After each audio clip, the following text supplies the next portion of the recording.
Yes, yes, y'all. It's Saturday night, so you know what it is.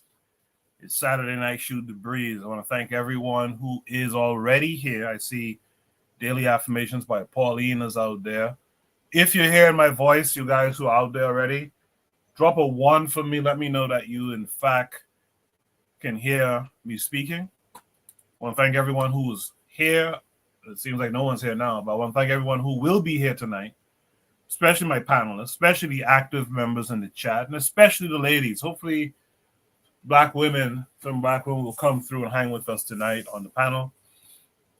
You know what it is. I like to get on here early to let you guys know what we have in store for you tonight. So for tonight's show, we're going to talk about the Nazi one. You'll see what that's about. We're going to discuss a comparative analysis between Cuba and the Congo. So we'll talk about that as well. We'll talk about why African centeredness cannot mix with Hebrew Israelite doctrine or culture. We're going to do a media analysis. We're going to talk about Hannibal. We'll talk about Hannibal tonight. And then lastly, we'll see how it goes, but we're going to talk about Brick Lady. Remember Brickgate 2023? Rhoda Osmond, I think is her name, being hit with a brick. Remember when so many of y'all was caping for that lady? We're going to talk about some new updates that came out. So I'm not getting a one or anything typed in the chat, so I don't know if I'm really being heard here. Let me do it myself.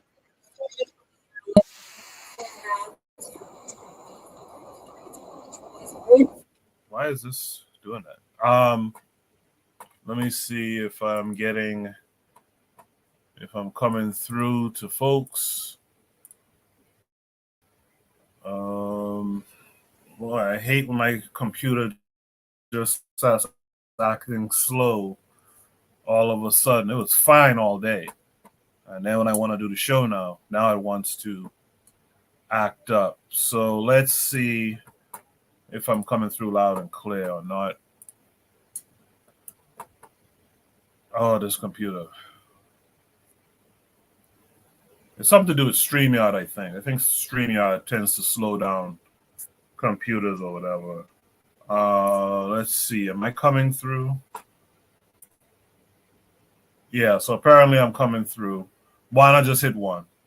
Juana hit one. So yeah, Pro Black Perspective hit one. All right, so you guys can hear me. All right, thanks. So what I'll do now is I'll start the show officially. On the other side, I'll drop Shoot the Breeze topic number one, as well as introduce my panelists. Stay tuned.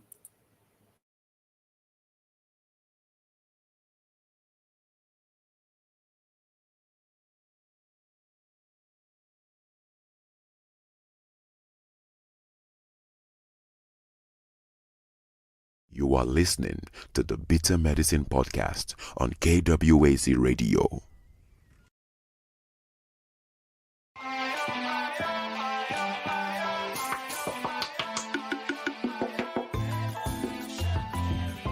Welcome to the Bitter Medicine Podcast, where it's all about Black empowerment. Our show focuses on Black news and entertainment, arts, science, economics, history, people, and strategies that uplift, empower, and motivate Africans within the diaspora. And now, your host, whose favorite color is black, Goku.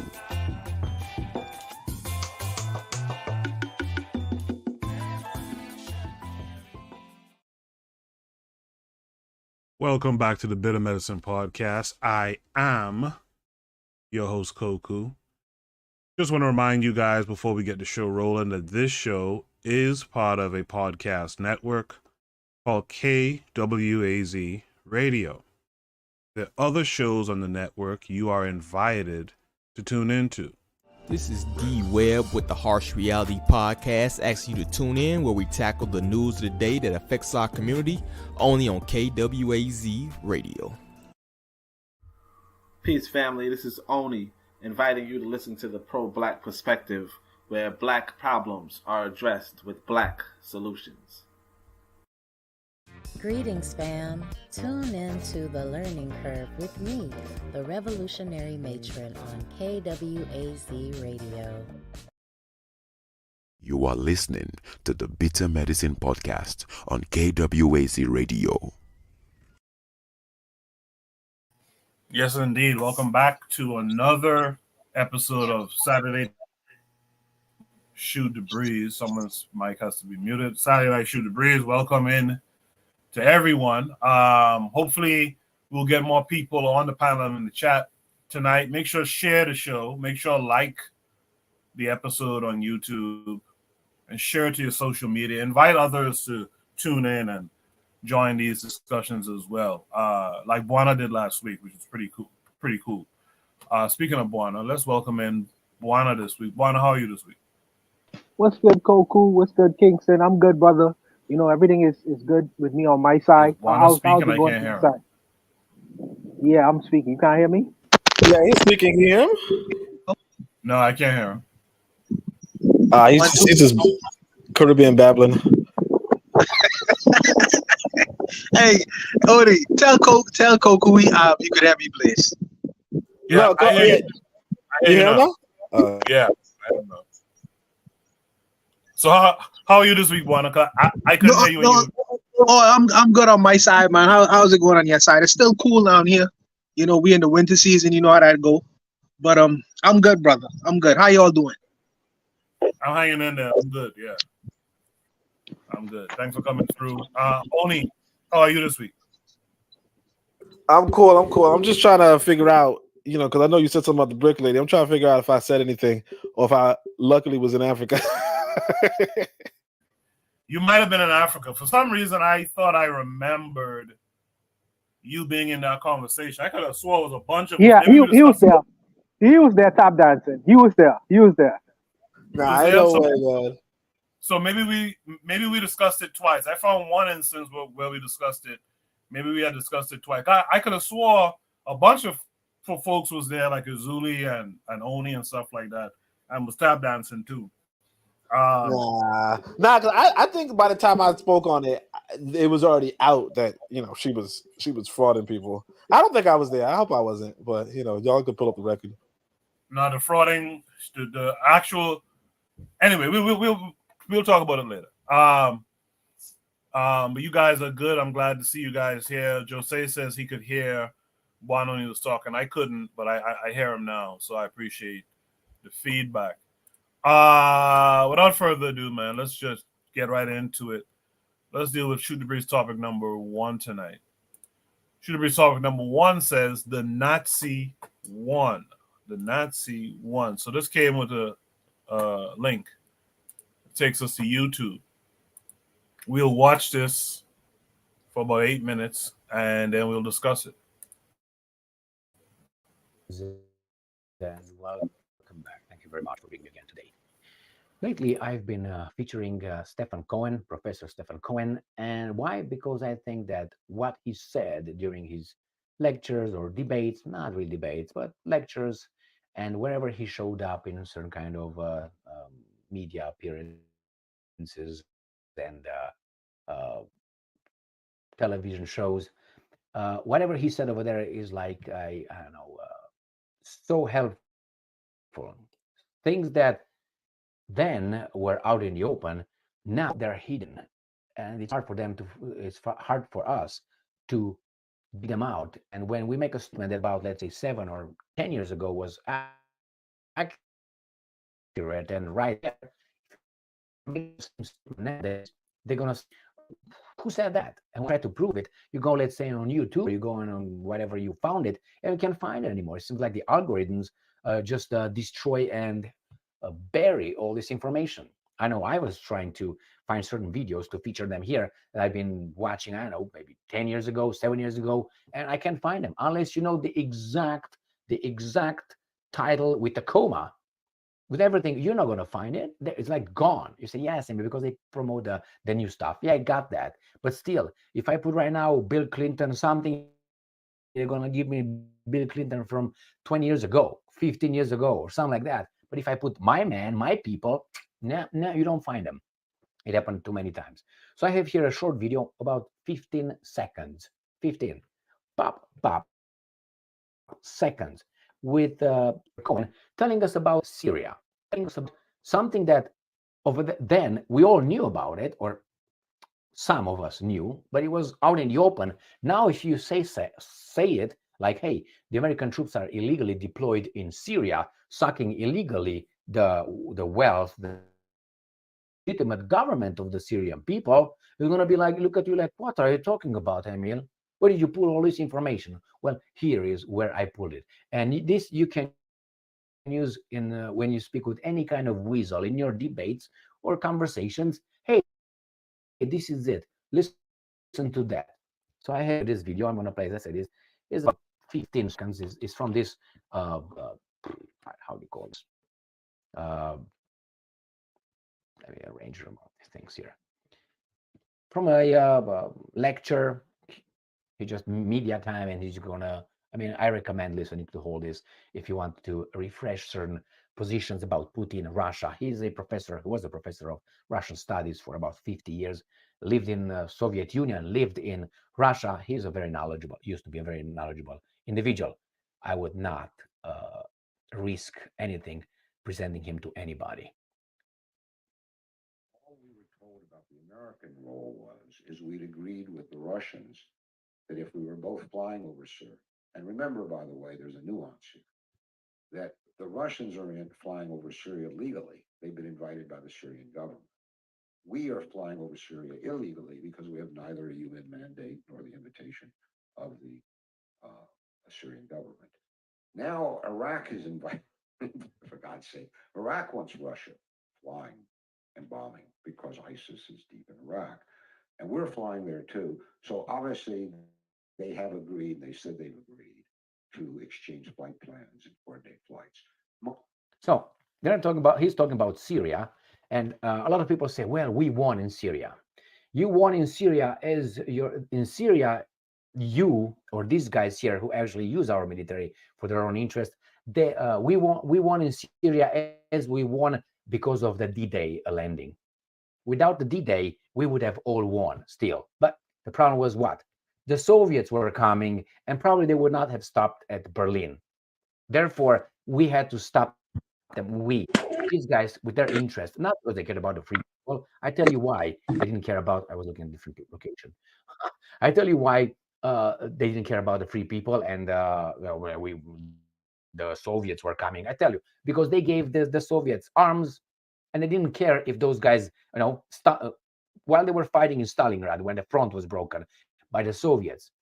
Before that, Stalin asked these guys, the free world, on 2 or 3 occasions to open a second front. These guys are going to destroy us, are by Moscow. It's like these guys were waiting for a second Napoleon entrance in Moscow.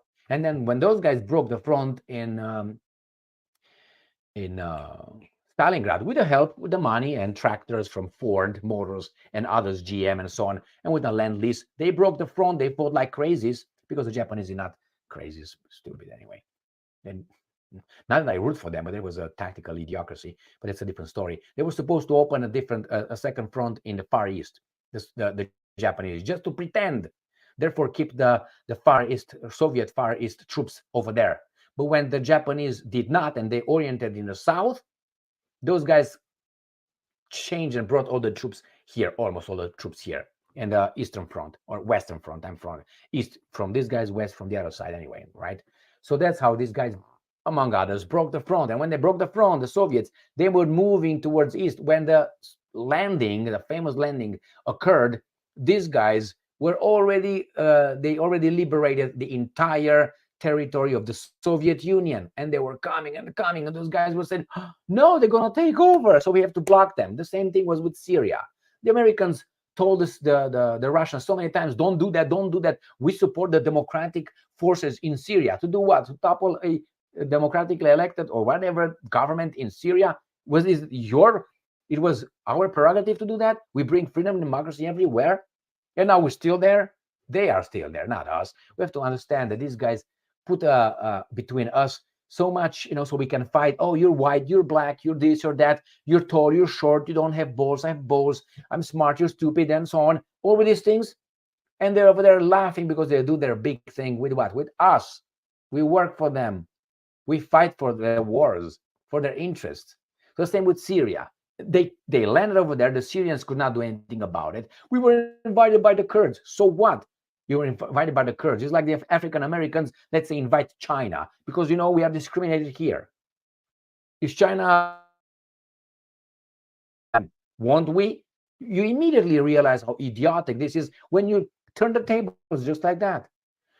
So he says here, yeah, we're still over there. Now go and tell this in your conversations with your friends or at work or wherever you go and tell them, well, you know what, we're illegal over there. We break the law, international law. We don't have a mandate. We're illegal. We are thugs. We tell the Russians that they invaded an independent and sovereign country. Yeah, okay. But how about us? We did it before them. Many times. So here is, my friends, listen, history is there. These guys are just trying to hide it. They're trying to bury it, like in 1984, George Orwell's dystopian novel. You control the present, you control the past, you control the future, whatever. Why? You hide these things. The new generation will never hear about certain heroes and certain events that could nullify and contradict the garbage these guys are pushing, or our youth diplomas for nothing. They think they're educated. It's an illusion. It's an illusion. I have over there a beautiful book, the pink one, right there where my finger is. That's called Propaganda by Jacques Ellul, a French. Jacques. All right. Interesting. Oni, the Nazi won. What say you to that? I mean, yeah, everybody knows this.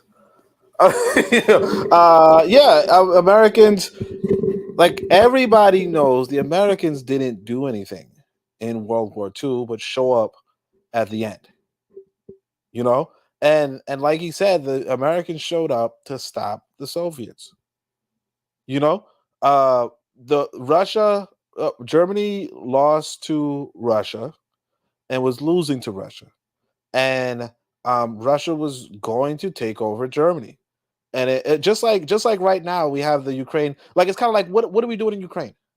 We're trying to stop. Well, not we, sorry, but America is trying to stop Russian expansion or Russian growth or Russian influence.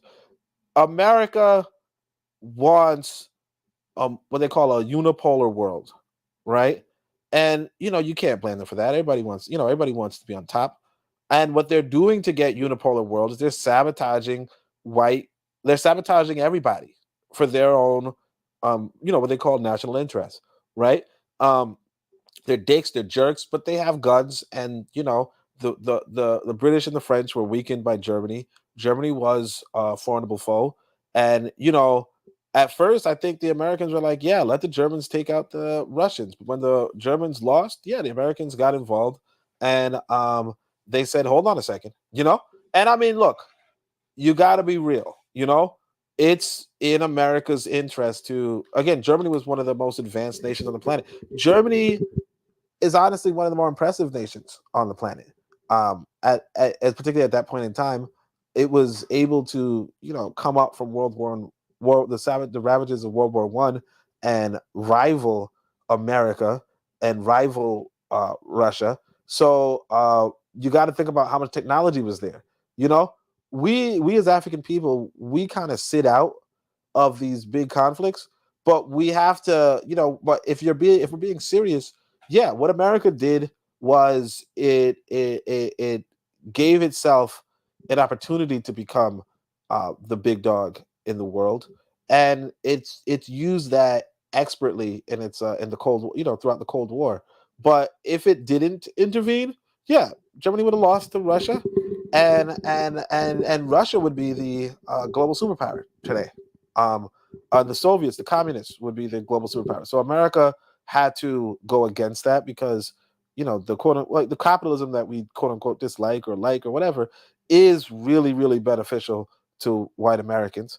And the Soviet Union was against that that direction in the world. So yeah, I mean, what this guy's saying is, I mean, obviously, it's not common sense, but like, yeah, everybody knows the Americans won. The Nazis, the Americans won, and they saved the Nazis, and they had the Nazi scientists hanging out in whatever South American country, and like everybody knows this. Well, not everybody knows this, but yeah, I mean, yeah, I mean, I'll admit the guy's presentation style was kind of weird, but from what I gleaned, yeah.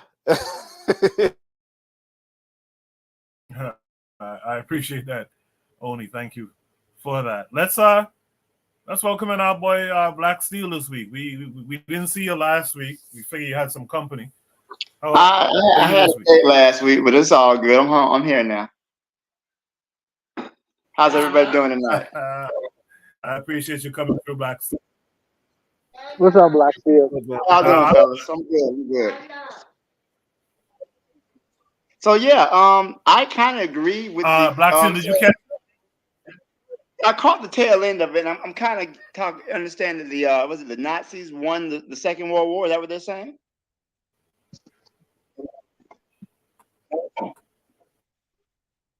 Can you guys hear me? Okay. Yeah, I can hear you. Okay. So I did catch the tail end of it. My sound is in and out, so my bad. Okay. But go ahead, Black Steel. Yeah, so I agree that the Nazis might have lost the actual physical war, but they won the peace. And what I mean to say is that the Nazi ideology won. So even though they were defeated on the battlefield, and to Oni's point, everybody knows this. No, everybody doesn't know that. You have to understand how indoctrinated Americans really are in this country. So yeah, most people think that America won the war single-handedly, and the French surrendered. There's a lot of propaganda about it. Americans are truly the most indoctrinated people on earth. If you really sit down and talk to a white American, they really do believe all the bullshit. But besides the point, yeah, the Nazi ideology won the war.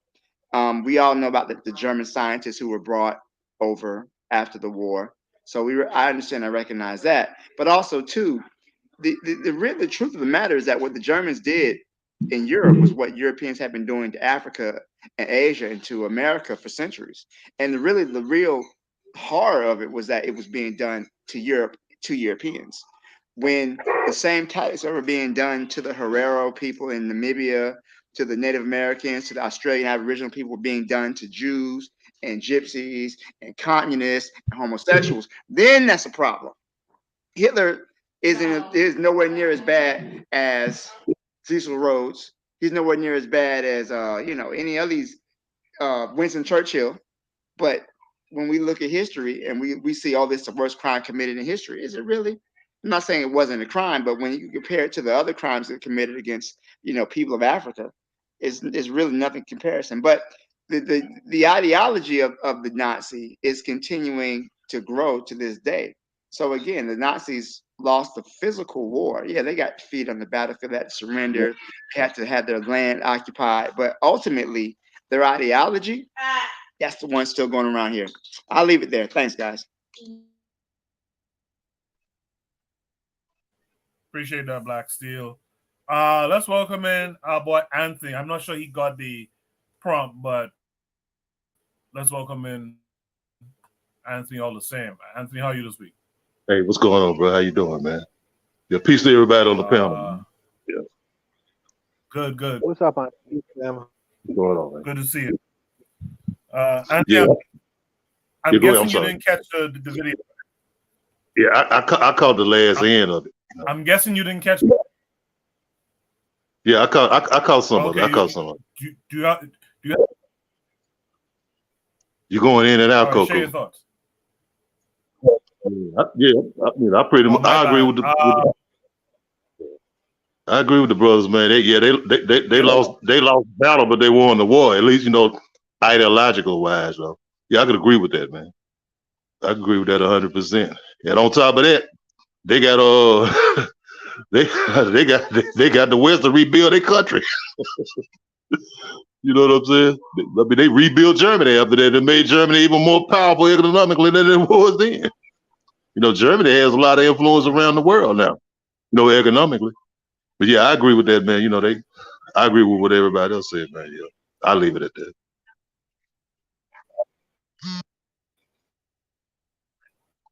Hello? I appreciate that. Y'all I don't know if it's me, man. You keep going in No, and out. I think it's Sorry wrong for with my Toku's. Oh, okay. Sound. All right, okay. Yeah, he breaking up now. Yeah, my man turned to Going in. Terminator. Yeah, he might have to go And, ahead and come back in. I don't know what the let- issue. Let's have from my boy Jose. Jose, first of all, how are you? I'm okay. I'm okay. A little bit sick, but I'm better than your sound. But this dude is a champion of Romania karate, and he moved to the United States as an adult. And I believe he became a lawyer or something like that. And he speaks in the first person as if he is an American. And it's funny because when he speaks of the internal affairs of the United States, he's all these truth tellers. If I don't know if you guys have noticed, but all these truth tellers, they are right wing. All of them are racist. So is this guy. And he's critical about the United States, but he has the same ideology. And the Nazis won. I have this meme where I say, you did not see that the Nazi won because they were holding the camera. And Germany, yes, Germany was a good tool because that's how I see it. Germany was used as a tool twice to advance industrialization, and it's the United States' turn this time, and the United States is better applicable because it's geographically it's safer, and I may insult people, but it was old European money. It was old European money that built that did this. It was old European money that made Germany powerful. Okay, yes, they are technically they are and industrially they are strong. I believe that's because of their language. Their language is very describe. Their words are very describing. And quite early in life, a German is very aware of certain things. So I believe that's their advantage.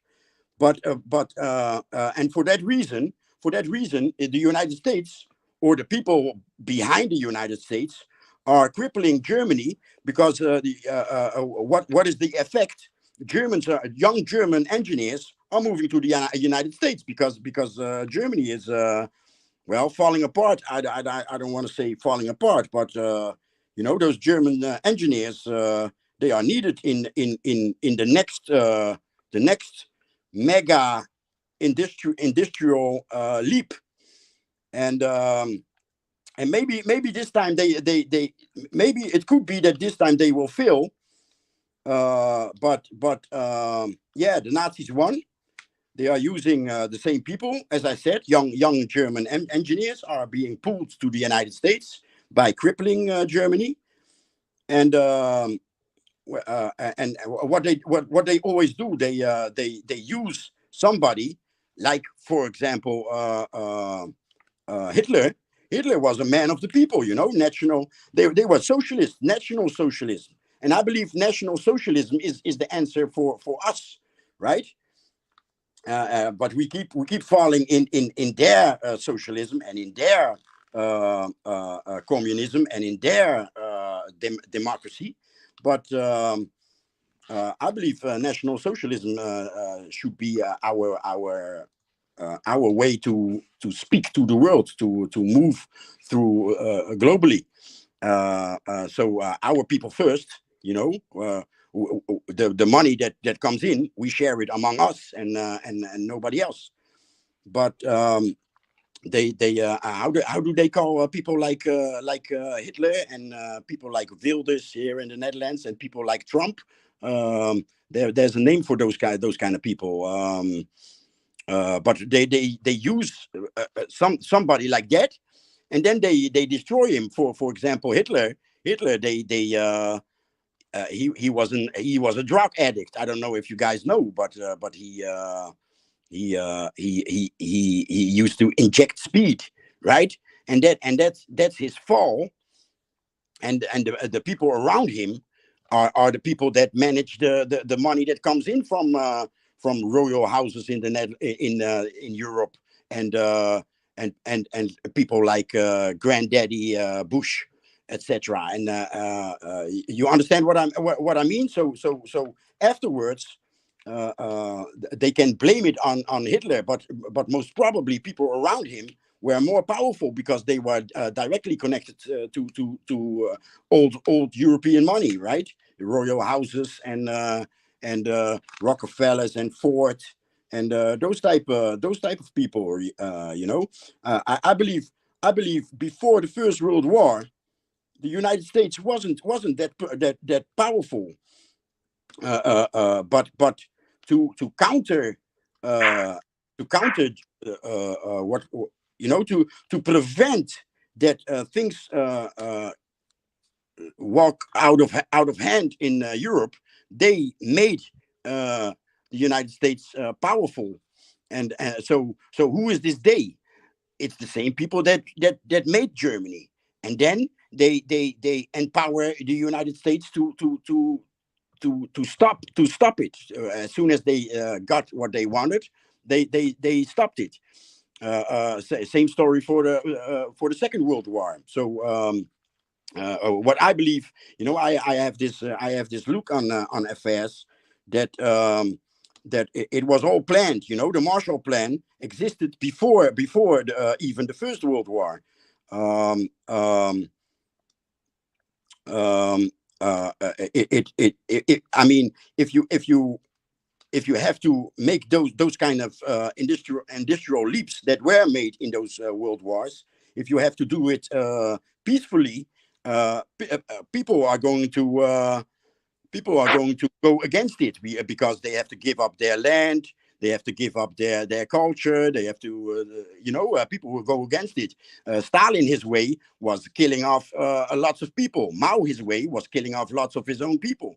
And the United States is actually the same story. And so fascists win all the time. Maybe this time, maybe what's happening now with China industrializing the world, like socialists industrializing the world, maybe this time it may end differently. With the whole world industrialized, the oligarchs, or the people behind those world wars, behind the Nazis, the fascists might lose this time. And that's my look on it. This dude Emil, in the beginning, he was serious, and he's becoming satirical or cynical with every episode. In the beginning, he was telling the truth. He was reading newspapers from Russia, from Eastern, from the side that is banned in the West, and the West, and he was serious, but as crazy. yeah, as we in time, the difference between reality and what Western news brings is the difference is becoming larger each time, and I believe that's why he is cynical, and he is more clownish as before. So yeah, I understand that if you watch him now, if you watch him now for the first time, he comes across a little crazy, but. Yeah, I've been following him for quite a while, and I'm seeing him getting clownish because it is really it is clear. You guys have to agree that the the difference between reality and what the West tells its people is crazy, right? And yeah, that's it. That's it. I appreciate that, Jose. I think I got it fixed now. In the chat, shout out to Brother Bakari who's out there, and J Rock who's out there as well. Bakari says Germany did not win in no way. They bowed to America. America split their country up, East and West Germany.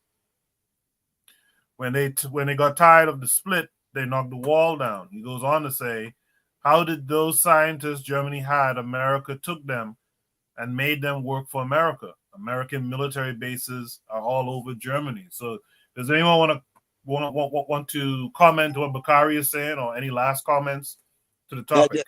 It actually confirms what is happening right now. So they need this German ingenuity that I believe comes from their language. They will always need Germans. So the first two times they let Germans do it themselves, and this time they're crippling Germany. So the young engineers move to the opportunities in the United States, and it's called opportunities, but really they will be used in this third time. It's the United States that's going to play the role, is what I believe, is going to play the role that Germany played before. So, I do have some last statements. My question always is, how is the Black Germans affected by what these people are doing? How because Oni said something that was interesting. Oni said that Black people wasn't really invested in the world wars, right? But the Black Americans lost many lives in the world wars.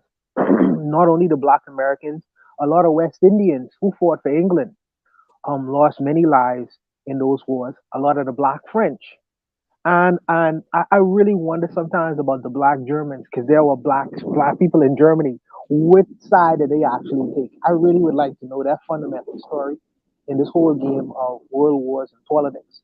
But there were people were indirectly affected, people on the continent themselves. Matter of fact, there are a lot of Senegalese who actually fought in the World War. Second World War. Yes. So, And a lot got killed when they got home. absolutely. So I don't want to even neglect them as well. So when I hear these kinds of European questions in terms of conflict, I try to ask the ultimate question: how are Black people affected? How are Black people gonna be affected? What is the future when these people go to war with one another? How will Black people be affected in the future? And that's my ultimate question, because ultimately we'll be affected, I believe, directly and indirectly. So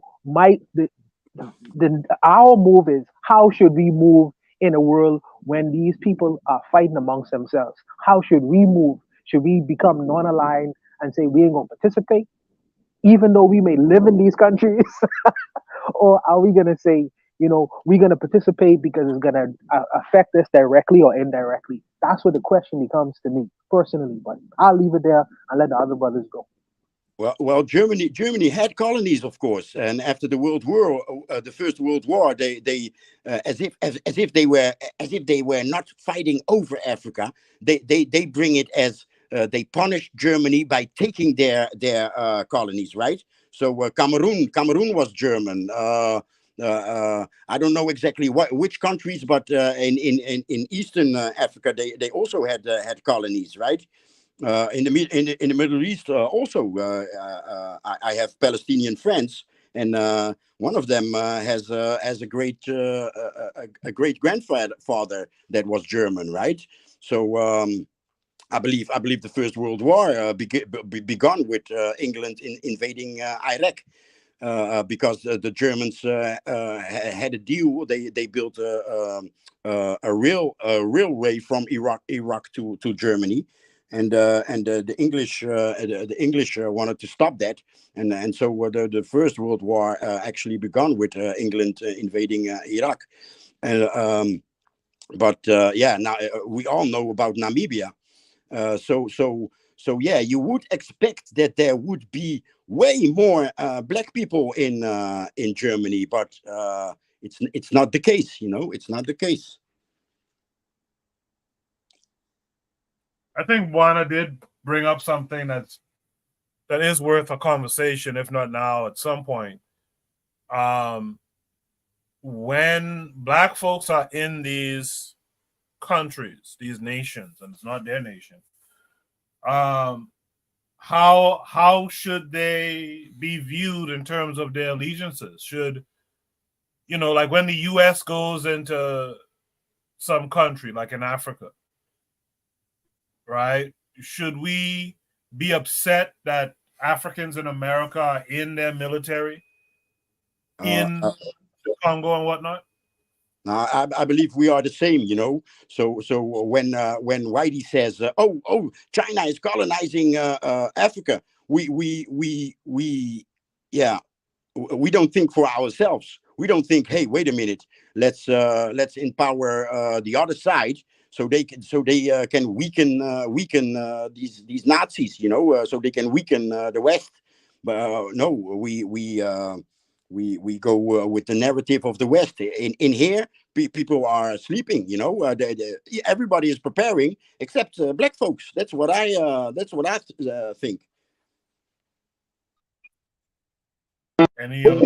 What I think, somebody wanted to go because I could go after whoever, but that's a very interesting question because I remember there was a general named General Michael Langley. He was a black man, black American man, and there was a congressman called Matt Getz. He was interviewing Michael Langley. I don't know if we had played this on the show, and he was asking General Langley about the fact that when he goes into Africa, how he um, basically overthrows the democratically elected president and installs the people that they want to install. And General Michael Langley, was trying to come up with a reasonable explanation for why it would seem like they was interfering with the African affairs. Now, this was a black man. This is a black man basically creating a scenario and situation where it's disrupting governments inside of Africa. Okay, so if you look at that from the outside, the United States is very strategic. They would use a black man to disrupt and undermine a democratically elected people who would do good for their people inside these countries. I also remember with Maurice Bishop when when Reagan sent troops into Grenada, he sent a lot of black troops into Grenada. So it's like my brother from America busting guns and the brothers from Grenada. So they looking at each other, one with dreads, one with the fade, and it's like we fighting against our own particular interests. So I don't know. I don't. Just a question that I would really like sometimes to have answers like which side are you gonna be on when you have to fight against yourself?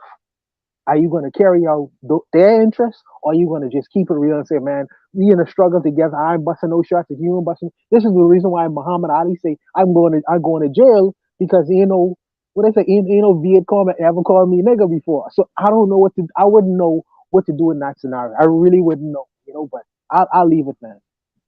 Well, the generals of AFRICOM, I know only two, and both of them are black.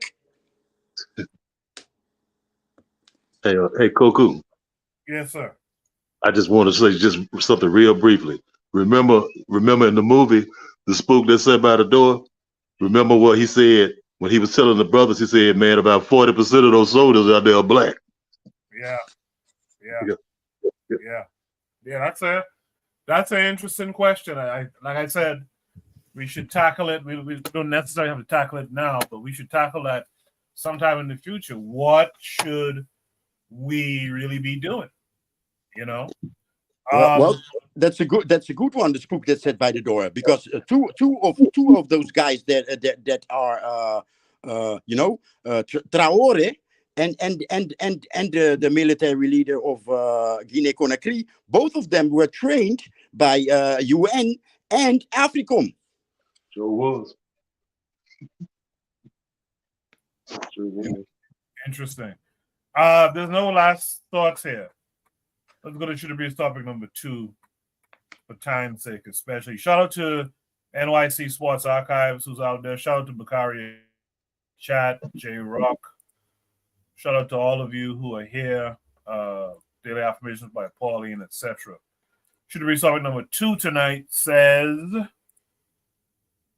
in this comparative analysis between Cuba and DPRK. Oh, so earlier I might have said the Congo, but this is DPRK. That's actually North Korea, I think, right?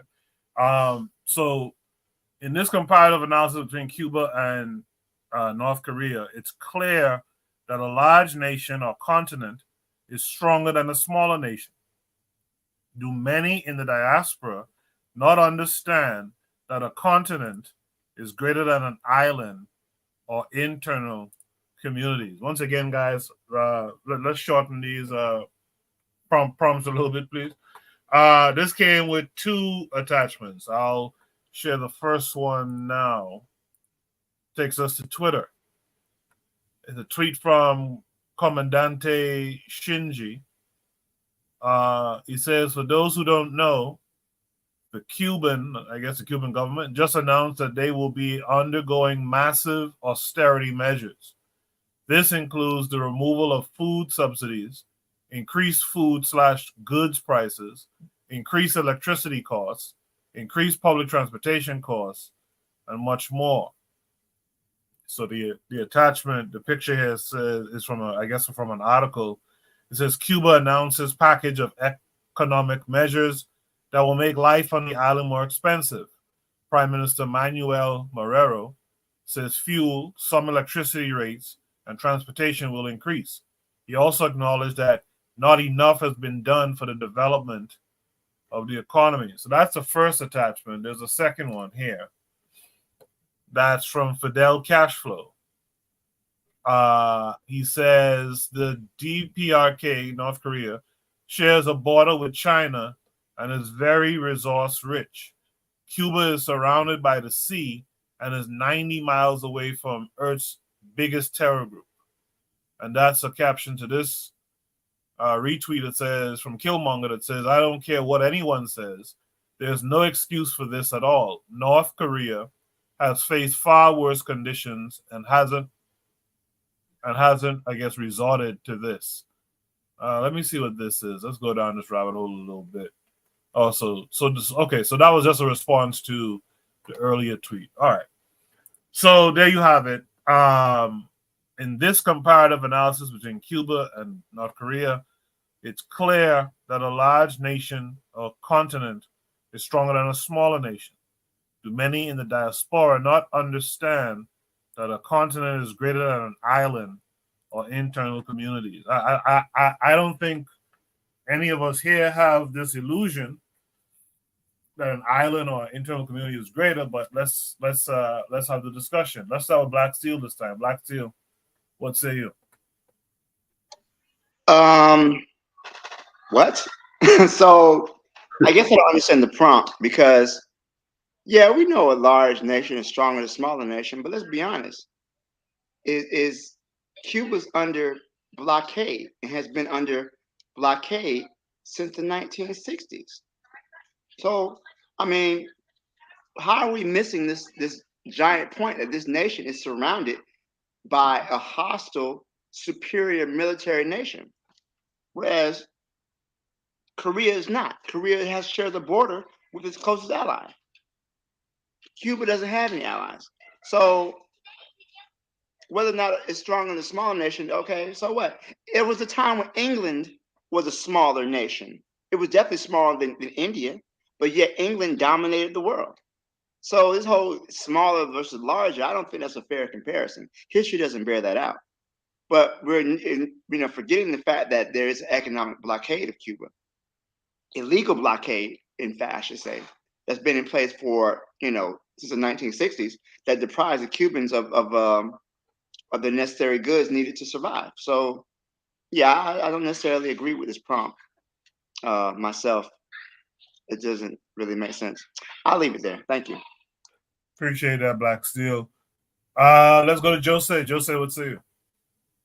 I have nothing to add to it. The Black Steel said it all, in my opinion. I'm sorry. Now, no. If you agree with that take, you agree with that take. I don't blame you at all.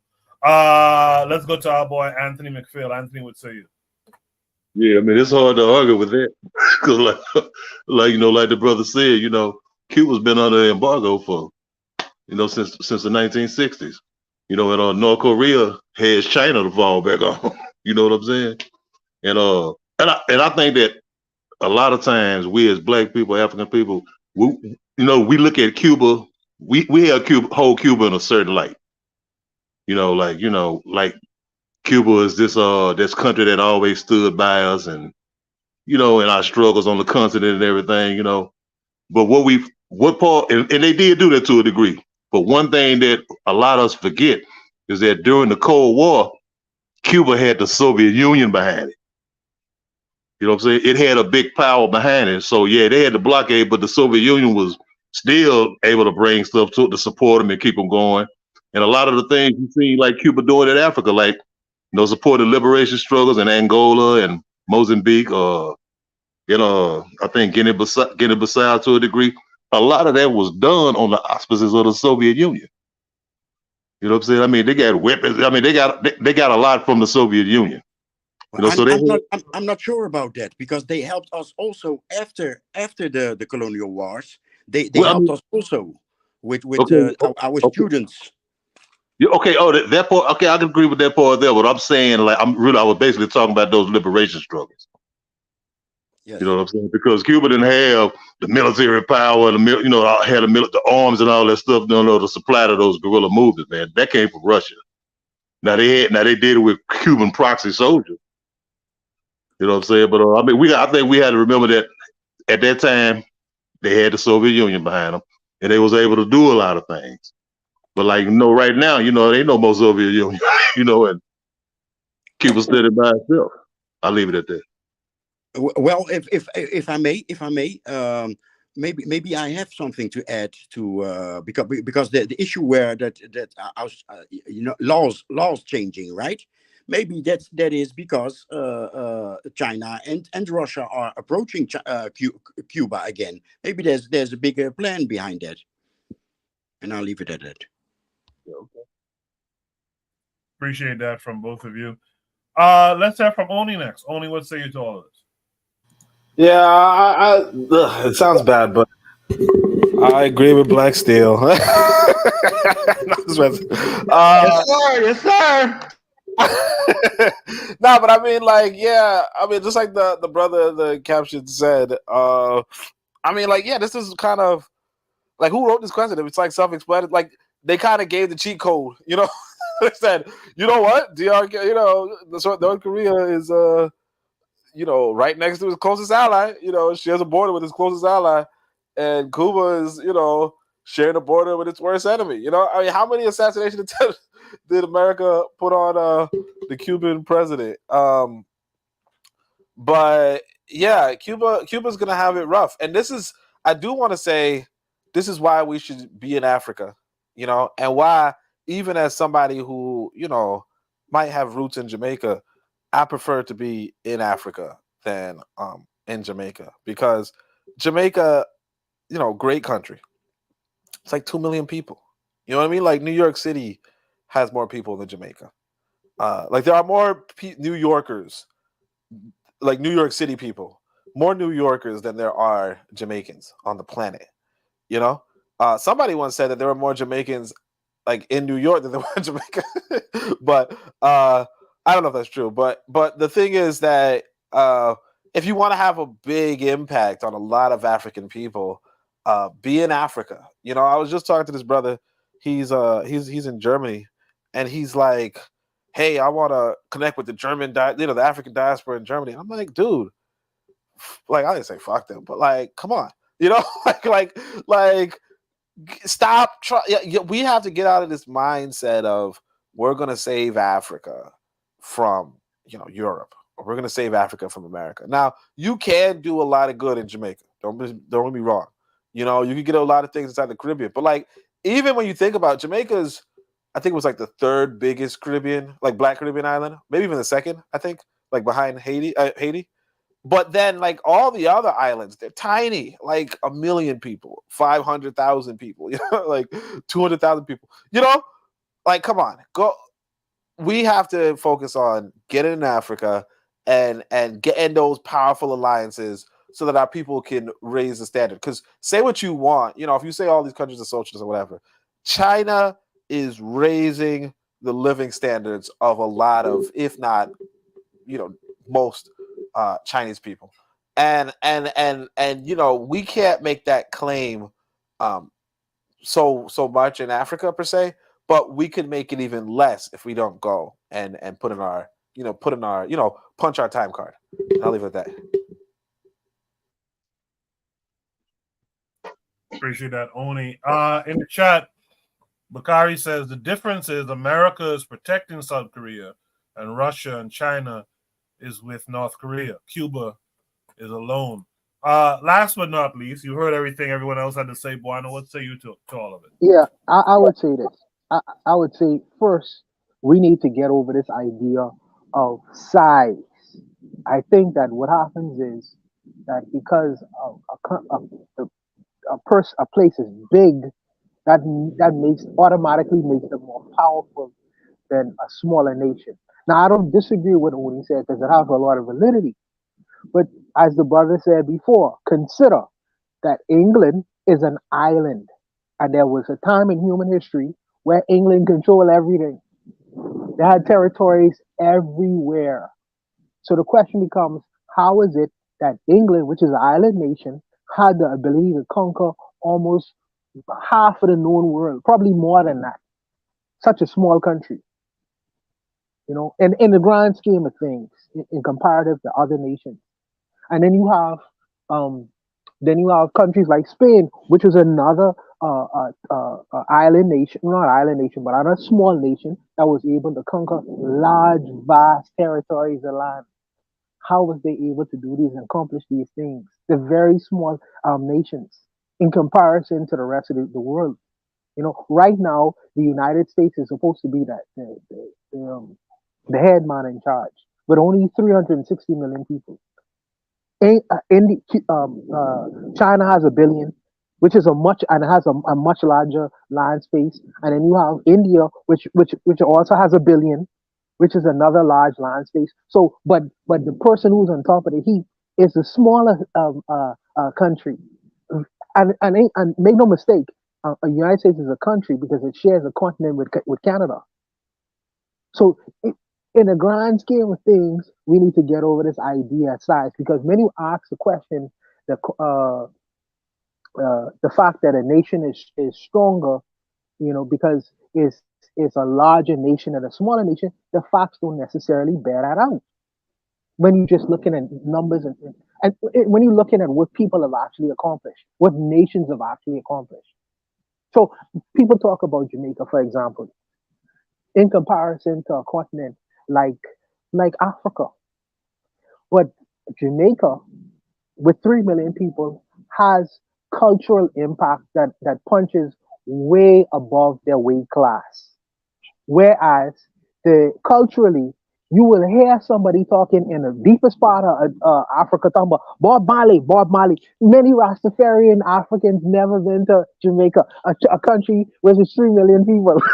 they never been to Jamaica before, but they talk about Rastafari with dreads in parts of Africa. How did that happen? They punch way above their weight class. The Black Americans, they're very impactful culturally. Culturally, they punch above their weight class. They represent 45 million, which is relative to Africa and relative to Brazil. But their impact is heavily felt. Now we could talk about how is that being directed. Well, that impact is heavily felt globally. So I don't know. When you say a continent is stronger than a smaller nation, you talking about in regards to what? Doing what? When you talking about military might, China is like you say, China is a big place. China does have a military, but they are weaker than North America because North America military might is stronger than China's at this current time. So I don't know. Like I say, man, I just think that it depends on what we're talking about in terms of stronger and weaker, and what we are doing. I personally think that the ability to affect people may not necessarily have to do with large and small. It just has to do with what those people are doing. What those people are doing, what those people are collectively doing, and its impact in the world. And I don't know. I don't know. I don't know what really determines that. I don't necessarily think it determines, but the size of a population or the land space of a population. Because, like I said, I don't think the facts bear that out. But I'll leave it there and let the other brothers go. Yeah, I think those who want to should respond to that notion. I think want to give a couple of good examples there of smaller populations or smaller nations that did some big things that did impact the world. Now you might question in what areas are they impacted, right? But if there's anyone who wants to comment to that, go ahead at this point. No, I would just say, them ladies lying to Barna, size matters, and he needs to accept that. Sorry, Michael Jackson, I meant. Hey, let me stay the drill. All right, so there's no last thoughts on this front or anything anyone had to say. No problem. Let's go to Shoot the Breeze topic number 3 then. Shoot the Breeze topic number 3 says why African centeredness cannot mix with Hebrew Israelite doctrine or culture. Do you agree with this brother? This takes us to YouTube. So we'll watch this video and then we'll discuss it. So we're gonna talk with all this comes unity. And then we hear this so much. Right. Unity. We gotta unite, brother. Brother, you being divisive. We gotta unite. Divisive. Yeah. Right. We need unity. Right. What do you think about that word unity in 2012? I mean, I said 2020. Right, 2020, man. Shoot. Divisive. I think that being divisive is important. You feel what I'm saying? Because you have to divide out the worthless people so that you can have good people, on your team. And so I believe that we do need unity, but amongst good African people. And amongst Black people who have clarity. You feel what I'm saying? Because a lot of times, if you're unifying a bunch of people who don't even have no clarity, bro, what are you going to accomplish? You feel me? What real unity, what does that even amount to? Because you don't have a unity of purpose. You don't have a unity of understanding of the situation. You feel me? You got people running around talking about this all kind of madness, aliens in outer space. Why would I want to unify with somebody who's telling me about aliens? George Zimmerman was not no alien. You feel what I'm saying?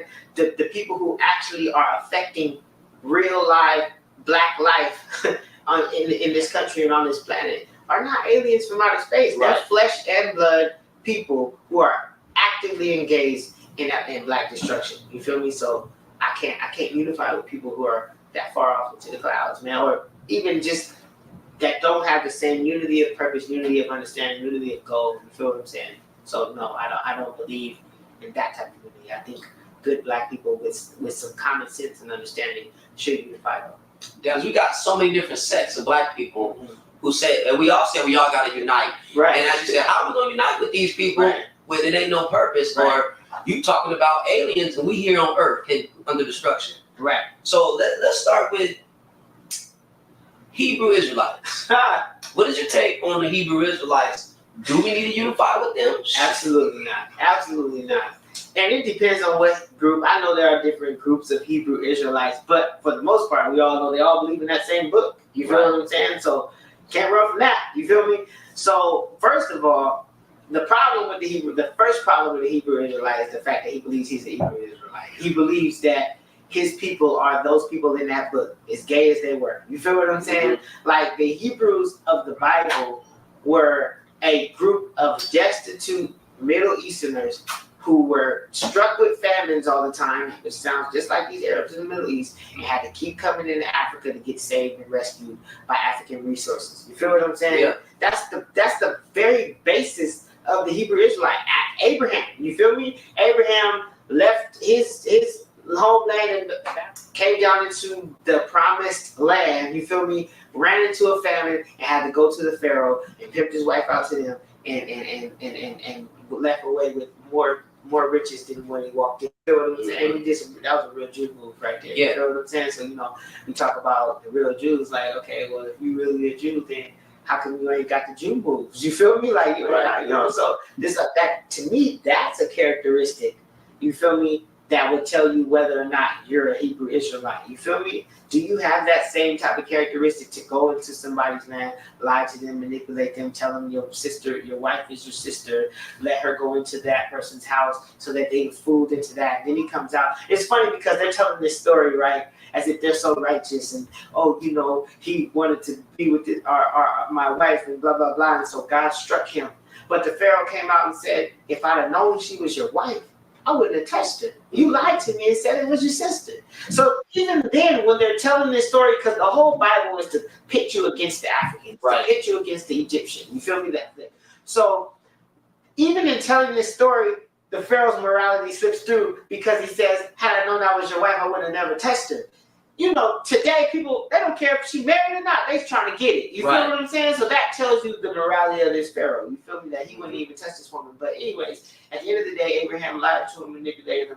And the Pharaoh was like, look, man, go and get up out of here. I don't want nothing to do with y'all. Here, take this gold, take these camels. And Abraham walked out of there richer than when he walked in. He walked in destitute, poor, and hungry because he was fleeing from a famine. You feel me? Yeah. And that's the same thing this European does to us or any other people that come into our community, with less and leave with way more than what they can. You feel what I'm saying? That's the characteristic of the Hebrew Israelite. Why would I want to identify with them? It's Abraham. You feel me? He founded all three of those religions. Judaism, Christianity, and Islam. They all claim him as their founding father. And he had that pimp behavior. And he didn't just do it once, he did it twice. After he left Egypt, he went on and met this guy named Abimelech. And did the same thing Abimelech. Lied to him, told him his wife was his sister. His sister went into the house.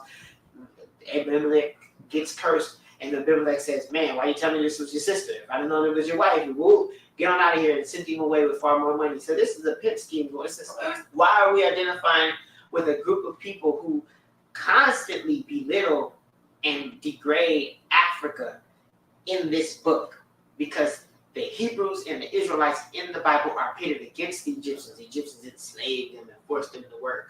They ain't got no proof that people ever even was in that. So the whole point is that's my first issue with being a Hebrew Israelite, is that you're identifying with the enemy of Africa. The other thing is, you already know a lot of them still believe that, as long as a girl's bleeding, she's 12 years old, she's okay to go into. You feel what I'm saying? Because the Bible says it. So they're so strictly literal with this Bible, you know what I mean? But my ultimate problem as well, I ain't gonna say ultimate, but because obviously child molestation is pretty bad. Definitely. But in terms of, because I'm always looking at things in a war context, the Hebrew Israelite faith requires them to not respond to white aggression until Yeshua comes out of the sky and assists them with his millions of angels. So here's an ideology that is never going to topple white supremacy until some crazy event that is never going to happen happens. That's the only trigger that they're going to be allowed to actually fight white supremacy. So they're stuck within the ideology that's going to keep them docile, regardless of how hard they might work out, how well they may train, how well they may cadence and march and yell in unison with each other. At the end of the day, that's just a drumline band. You feel what I'm saying? Because they're not going to be racially aggressive against our racial enemies until this event that's never going to happens. So they have this trap door to escape fighting against white supremacy. Jesus is their savior, right? And regardless of whether you believe Jesus was black or white, this is what I always tell people. I never heard anybody say this, but I say it all the time. Jesus was a man who did not fight for his life. Okay?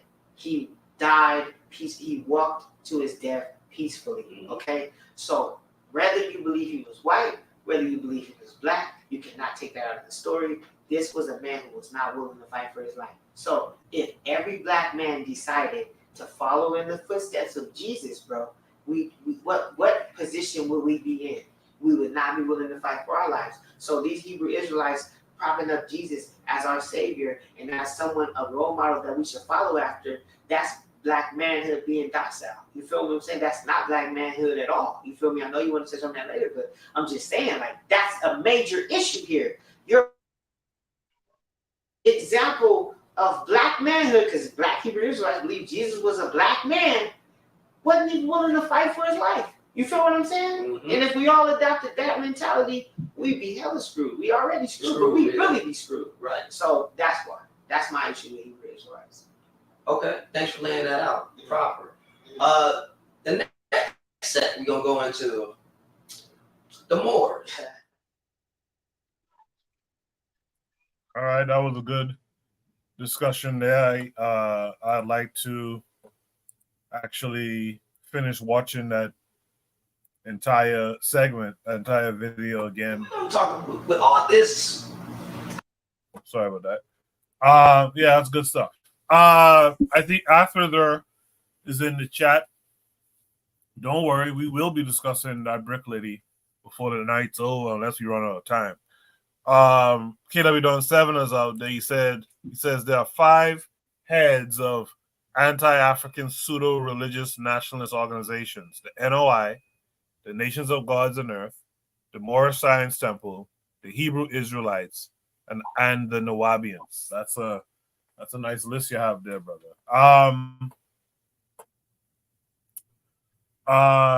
Shooter Breeze topic number 3 says why African-centeredness cannot mix with Hebrew Israelite doctrine or culture. Do you agree with this brother? That's really the question. Do you agree with this brother and what he had to say? Let's start with Anthony McPhail. Yeah, hey man, that brother hit it on the. He was on point, man. He was on point 100%. I'm like you. I wanted to hear more of what he had to say. But yeah, no, Hebrew Israelite that can't coexist with Afrocentrism, man. They anti-African.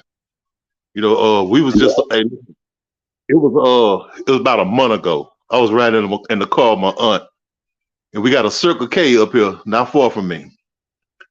The Hebrew Israelites were in the parking lot. They had their microphone. They was deep too, man. It probably was about 100 of them.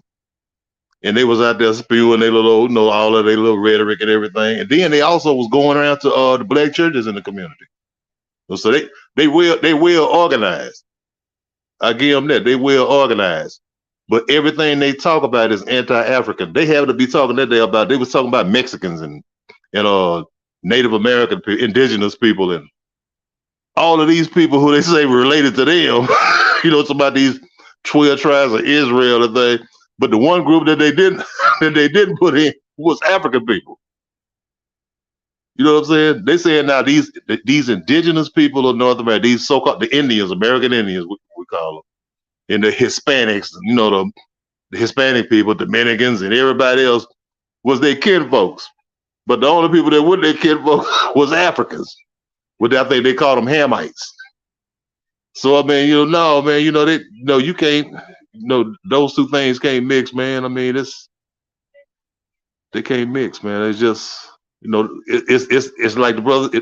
They one of those anti-African groups, like the Nation of Islam. They one of them. The Moors, they one of them. So Nah, they can't mix, man. I don't want to go on too long about them because I could talk about them all day. I'll leave it at that. I can't stand them. Stand them, man. I appreciate it. Jose, what say you? Well, you guys know where I stand about the UFOs, but I'm going to team with Oni on this one. We don't have time for UFOs. We can talk about it when we're home. We can ask those marabouts that seem to communicate with them when we're home.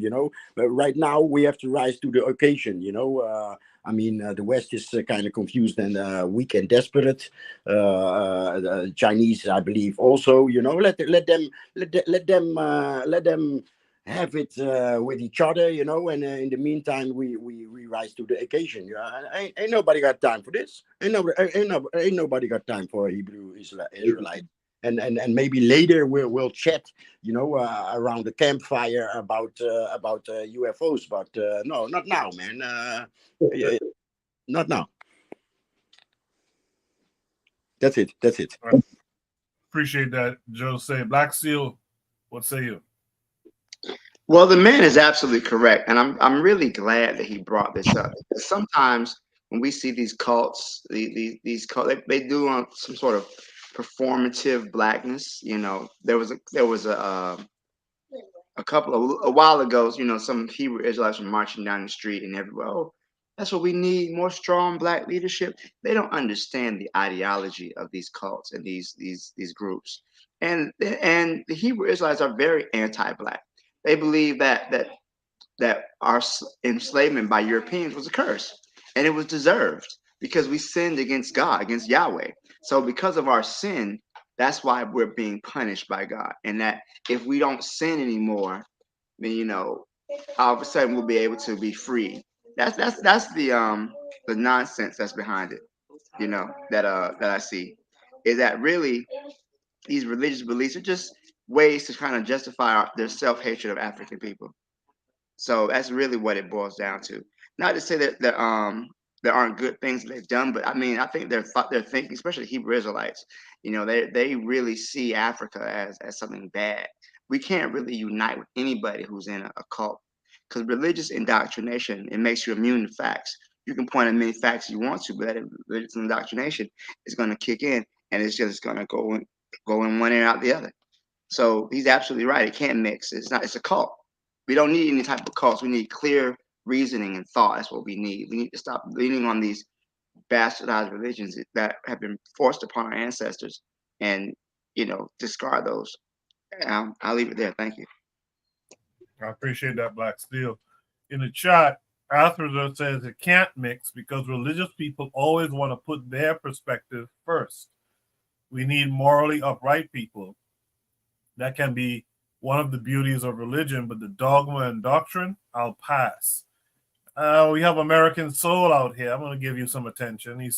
He or she says Pan-African needs to leave America, quit speaking the white man's language, wearing the white man's clothes and passport, because without the USA passport, you can't get to Africa without the white. Okay, sure.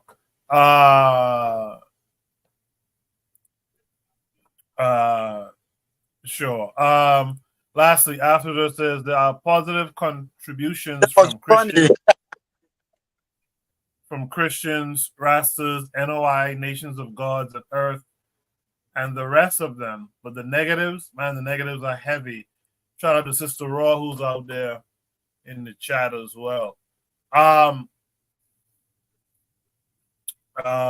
Let's welcome in our boy, Brother Bakari. Brother Bakari, how are you this week? I'm great, man. Absolutely magnificent. What's going on, man? Good. Hey, look, what I wanted to say, look, you say, can it mix? No, I don't think it can. Maybe, I don't know. It probably could if you weren't dealing with the ones who just hate Africa. But I can tell you why they do something that, since people call us Afrocentric, they do something we don't. They get out in the streets. Like when Black Steel said he saw the people marching and they're like, yeah, we need more strong black men like that.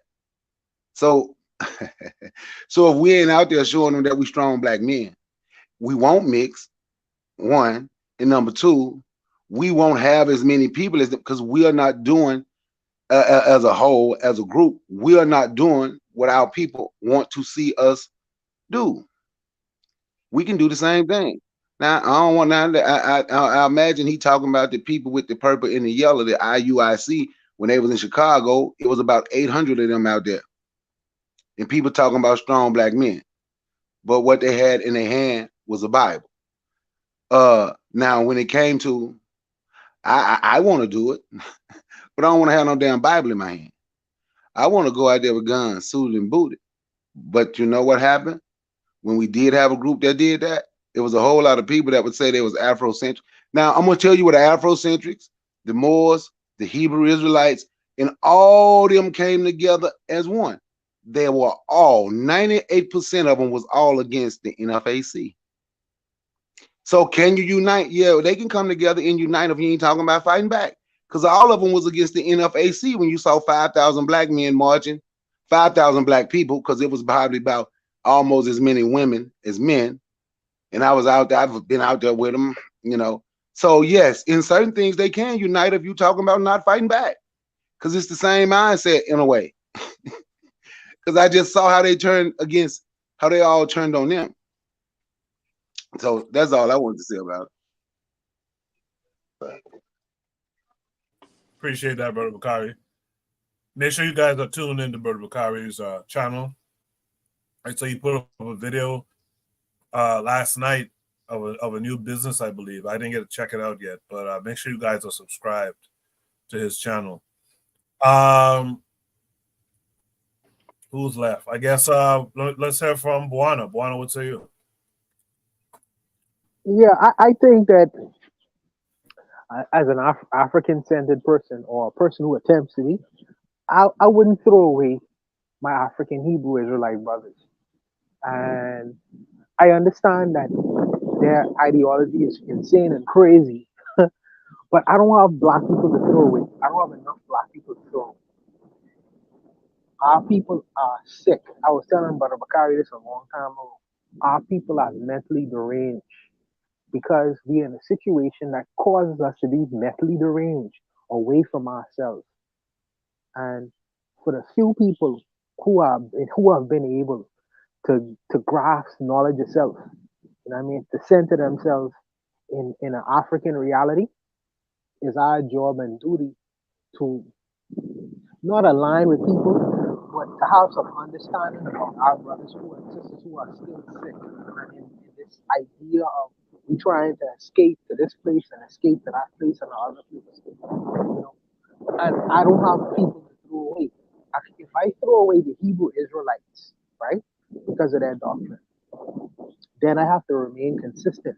I have to throw away the Christian people who have a crazy doctrine as well. That doctrine who believe a white guy coming on and rescue black people.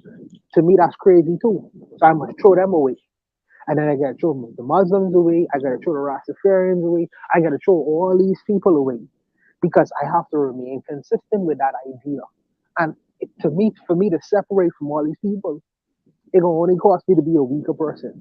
I've tried to find a place where we have some understanding and agreement. Since we can't agree on the religion, and since we can't agree on the politics, where can we find agreement? And if just that alone, then I can find agreement with that individual and just have a conversation with the man. I mean, the reason why I do that is because all us some of us have white employers working for white corporations. We ain't never throw them away yet. Some of us, not all of us. Some of us ain't throw away our white boys yet, who we work for every day, Monday through Friday. But you can throw away your black brother because he have a different political belief and religious philosophy than you. But you won't throw away the white corporation or the white man you work for yet. You throw him away first, and then you come to your black brother and say, when you could disconnect from him, then you could disconnect from your black brother. I put that onus on you. I put that onus on you. And until then, if you could find a reason to go to work every day, Monday through Friday, you can't just say it's money. You work out in your mind some reason to continue to work with a corporation work to a corporation or to work with a white man who hates your guts, but you continue to go to work for him. And you know what I'm saying? I ain't throwing him away and I ain't cutting him off. But you can cut off your brother down the street who may have an ideology based off of his understanding of the world, trying to separate and escape. No, I think that there should be some understanding, and I think that there should be some place where you can mediate and say, well, I don't agree with these guys on these particular fronts, but this man may be able to be a carpenter. He could teach me how to paint. Who knows? He could teach me how to cook good. Let me find some grounding with my brother on that particular point of view, and that's what's gonna make us bring us together. And maybe through our talking and conversation, I could bring him more towards my side than he'll ever bring me towards his side. I think that as black people, we are very quick to throw people away. He just lost, and he needs to be found.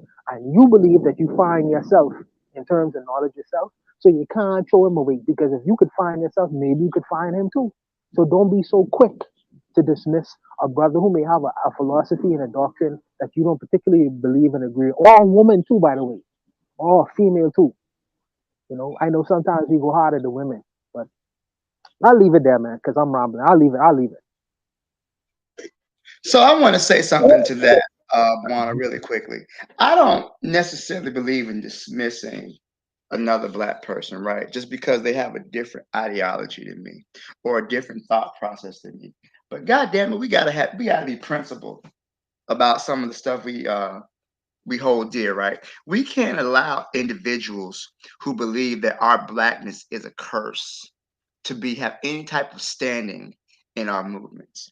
We can't allow people who believe that the only solution for our salvation is to return to God, and God is going to come down from on high and smite down the wicked. You can be nice to those people. You can do your best to um, remove the indoctrination from them if necessary. But if those people are holding steadfast to those beliefs, they're not our allies anyway. In their mind, they're not Africans. The Africans sold them into slavery. If you let them tell it, we can't have those type of people or find a common ground with people like that. Those people are lost. We got to understand that and recognize that. Yeah, I go to work for my white boss because I live in a capitalist country. If I don't work, I don't eat. That's a totally different thing than dealing with some person who feels that God or the devil or whatever supernatural nonsense they believe is the key to our salvation. We don't have any patience for that. So Black Steel, when you go to your family reunions, brother, and when Right. they start playing that Kirk Franklin music and shit like that, which you don't get down with, you find a way to get along with your in-laws, with your family members. So I'm saying that you don't have people they believe in these things too. Yeah, so you don't have people to throw away because they believe that one day a white guy can come out of the sky and rescue them too. But Well, I we mean, ain't gonna throw them away. but you know, there's levels to it though, right? There's levels between a religion and a cult. So I can get along with someone who says a Christian. I might not be able to get along with somebody who belongs to a religious organization like, say, the Mormons, or say the Hebrew Israelites, or even hell, Jehovah Witnesses. You know, some of these religious groups are so fringe that it's really difficult to deal with them outside of their religious group. You know, they tend to shun outsiders. They tend to avoid free thought. So if they're not trying to come out that cult, then I don't see how we can build bridges with them. I mean, I'm all for working with people who want to be worked with, but some people, I don't know. I think we should build with those who want to build with us. Black still said it. Black still said it. You can be nice to these people, but guess what? They are not nice to you. I try to approach them here. Of course, we always follow Black Americans because they lead in media, right? American media is boss, and via that route, all these things arrive here, and they stand in a downtown with these same posters and banners about Native Americans and Puerto Ricans, and Puerto Ricans are this tribe, and that tribe are that Hebrew tribe, right? And you try to approach them with thoughts, approaches about those books, and they immediately or they call you coon, and especially here it's a mishmash. Here it's more confused because we're following people that speak another language, English, it's here. It's more confusing, and trust me, they are not nice to if you're not part of their cult. You can be nice to them; they are not going to be nice to you. So how are we going to unite with them? Coco, Yes, sir.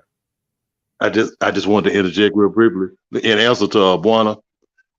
Hey, like when you was talking about where if we throw away them, we had to throw away Christians or Muslims. No, we don't throw away Malcolm X. Malcolm X was a Muslim. No, we revere Malcolm X. We don't throw away Marcus Garvey. Marcus Garvey was a Christian. But what I'm saying is, and I'm not criticizing you, but what I'm saying is these brothers, the Hebrew Israelites, they despise Africa. They despise it. I've talked to them. Look, they despise it. Like they will unite with Hispanics, with Mexican people, with like I say, the so-called indigenous Native American people. They look at African people as outside of them. They're not a part of African people. That, like I said, they call them Hamites and other stuff. They look at them as not one of them. I mean, they despise it. They bring up that what a Hamite sold us into slavery. I mean, they despise Africans. I mean, I studied some of their ideology. They really hate Africans. It's amazing. I said, man, you look just like an African. And they despise Africans. So I leave it right there. Can I say something right quick? Yeah, go ahead. I'm saying this because this is kind of funny to me. But I'm going to tell you, I just told y'all how y'all had something in common. Y'all don't want to hear that. So other than that, it probably ain't gonna be much you can deal with most Hebrew Israelites, or even those the other people they named, the 5% or whatever. Like this guy I listened to, and they good with history. Raborn. Look how mad they get if you go talking about Egypt. Oh, you're Egyptomaniac, even though his name means Raborn, sun god. He tell you to Ra. No, that ain't what it means.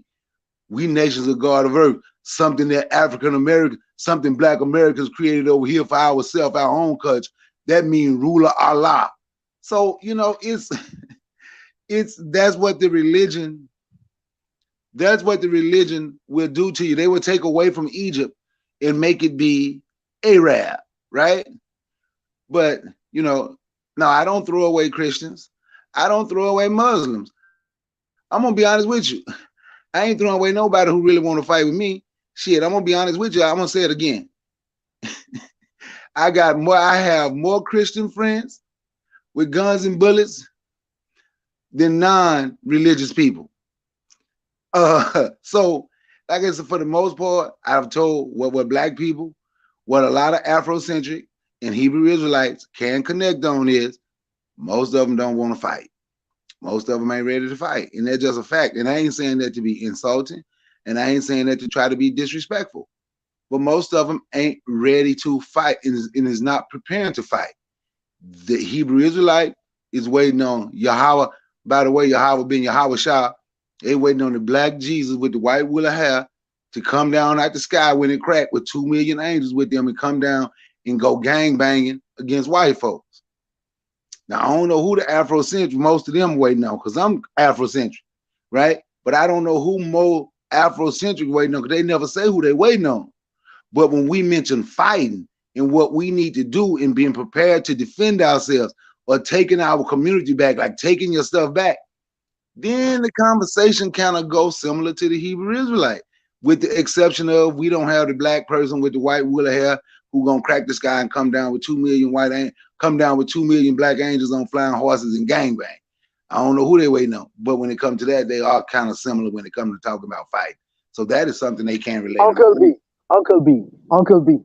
This week, and you know this week, a white woman called Striker, she give $100 million to Spelman University. HBCU, what you always talk about. If I tell you, and you, like I say, you always have a soldier answer for a problem, and it's a soldier answer.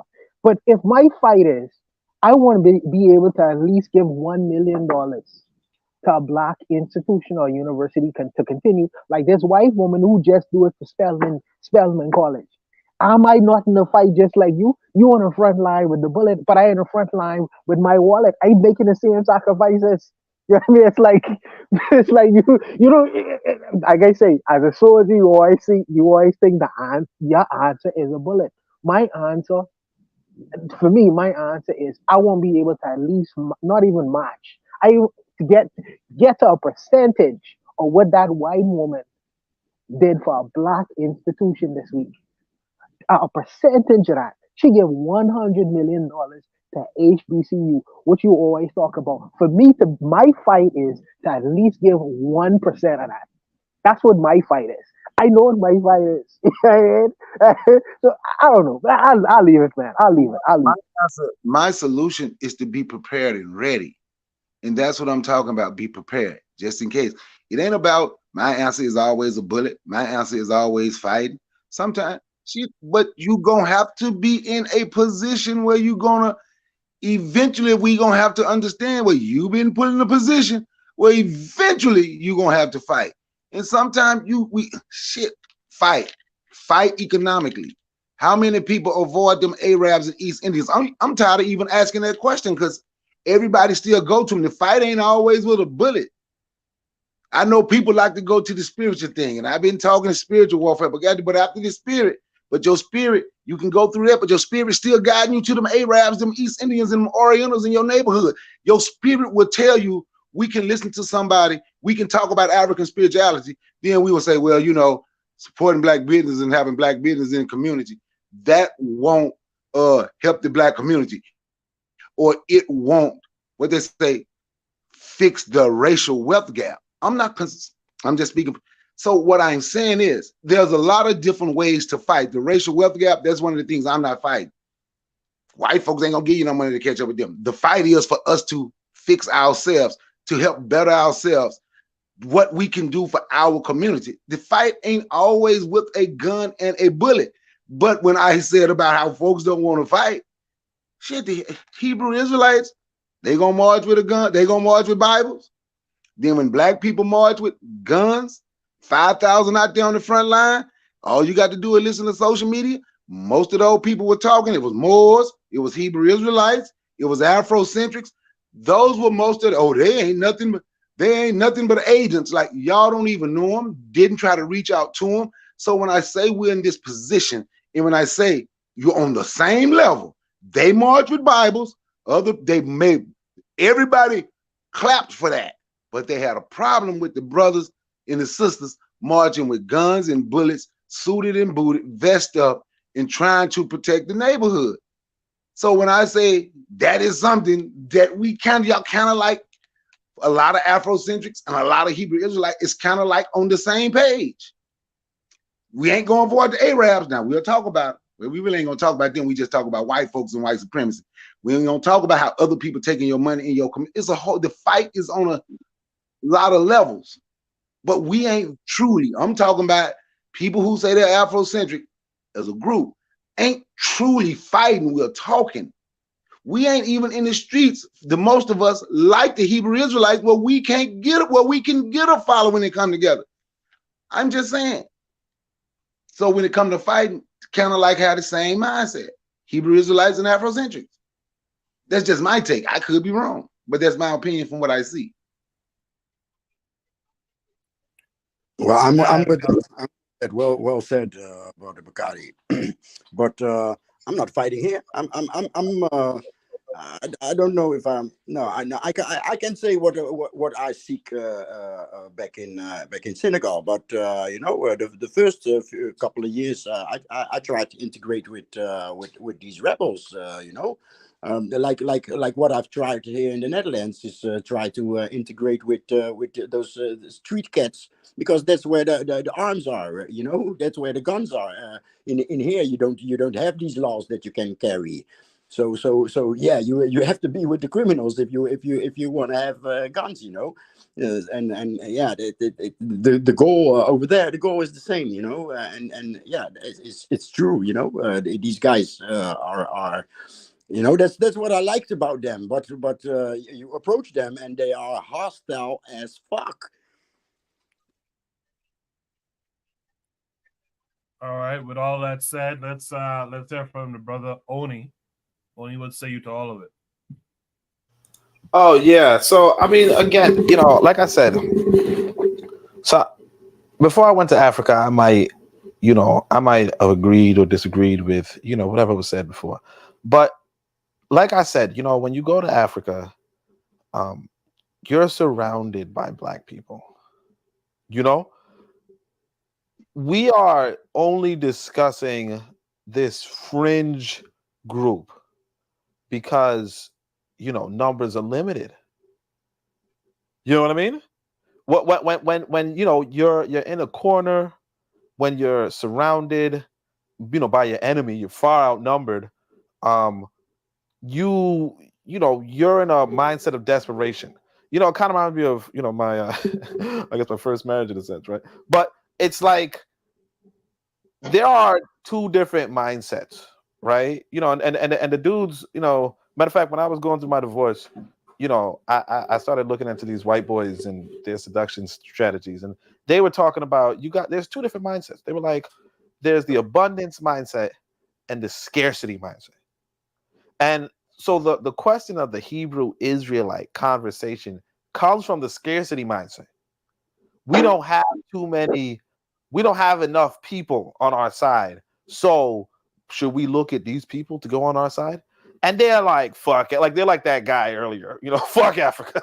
You know what I mean? And we're like, should we get them on our side? Yeah, they like you. When you know, we talk about going on the streets. First time I said to myself, let me go on the streets. First brother I saw, or I shouldn't say brother, first person I saw, this guy was dressed up, looked like he was in the African gear. I was like, okay, let me go talk to this dude, right? I talked to him, turns out, kind of found out he's a Hebrew Israelite. Yeah, he's a Hebrew Israelite. And I'm like, yeah, bro, we could blah, blah, blah, Africa. He's like, no, look, man, we got land in Israel. And I was like, what? You guys have land in Israel? Yeah, you look it up. They have a city, not a city, but you know, they have a town or whatever in Israel. And a lot of people, a lot of their members are begging their relatives and bothering their relatives to send money back to their home, you know, in Israel. You know, sometimes people show that there's like they're all vegan and they have like exercise, you know, a lot of good positive things. But the reality is this: they have their place in mind. And they have their mission. So you really have no reason to be knocking on their door and asking them for anything, because they are knocking on your door and asking you for stuff to go send to Israel. Unless you have an interest in building up their city in Israel, what are you bothering them for? And it's okay. That's the thing I want to say. It's okay if a black person is not on your side. It's even better if a black person tells you he's not on your side. The trouble is when you hear a black person tell you, look, I'm not on your side, and you're like, well, can you be on my side anyway? You're going to get into big ass trouble. You're setting yourself up. So, you know, again, the only reason why, because again, when I went to Africa, there was no freaking Hebrew Israelites. None. Zero. You know, like Bwana was saying, there's more Rastafarians you can find. You know, and all those Rastafarians, I don't like them either, because they're all like, you know, like they're known around the world for just canoodling with white women. You know what I'm saying? But what I'm gonna say is this: if you really the only reason why you would even think about siding with or even like just begging on, you know, people who are not trying to mess with you is because you're going by a scarcity mindset. When you go by the abundance mindset, you say, you know what? Realistically speaking, I could go find my team. You know what I'm saying? Now and again, you also got to ask yourself, how big a team do you need? What is your quorum, right? Because that was a big thing when I was in the UAM. the brother was like, he needs 100 black men and black women. When I was organizing, I said, look, I just need 12 here in America. I just need 12. Because not just because Marcus Garvey started off with 12, and not because Jesus had 12. You know what I mean? I just did the math, and I said, let me do 12. Right? I had a certain organizational structure in mind. A lot of black people got to get into the mindset of, let me get my small group, like Nat Turner said, 6 people. And it's not easy to find 6 people, but Nat Turner said 6 people, and he almost stopped slavery in Virginia with 6 people. Okay?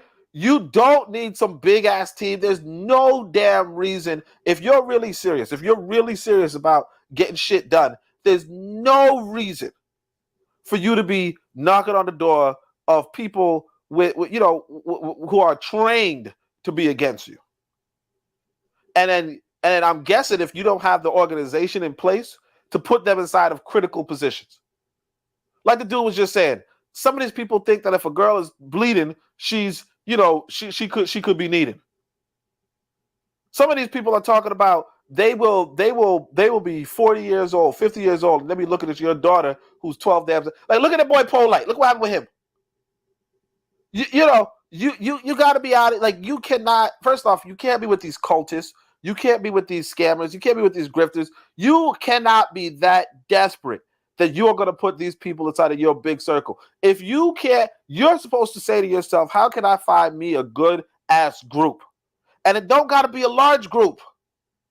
And then, sure, if you want to put these motherfuckers as foot soldiers, that's different. But it doesn't sound like you have the organizational structure in place to where you should even be talking about going over and trying to recruit from a bunch of knuckleheads. Because if you have the organizational structure in place, you're not, like again, you put them as foot soldiers at best. That's all. So, this is why I like to talk about consistency. Listening to Oni just now, it sounds like the small island can compete against against the larger nation. It's about determination. It seems to me. But I do agree with y'all.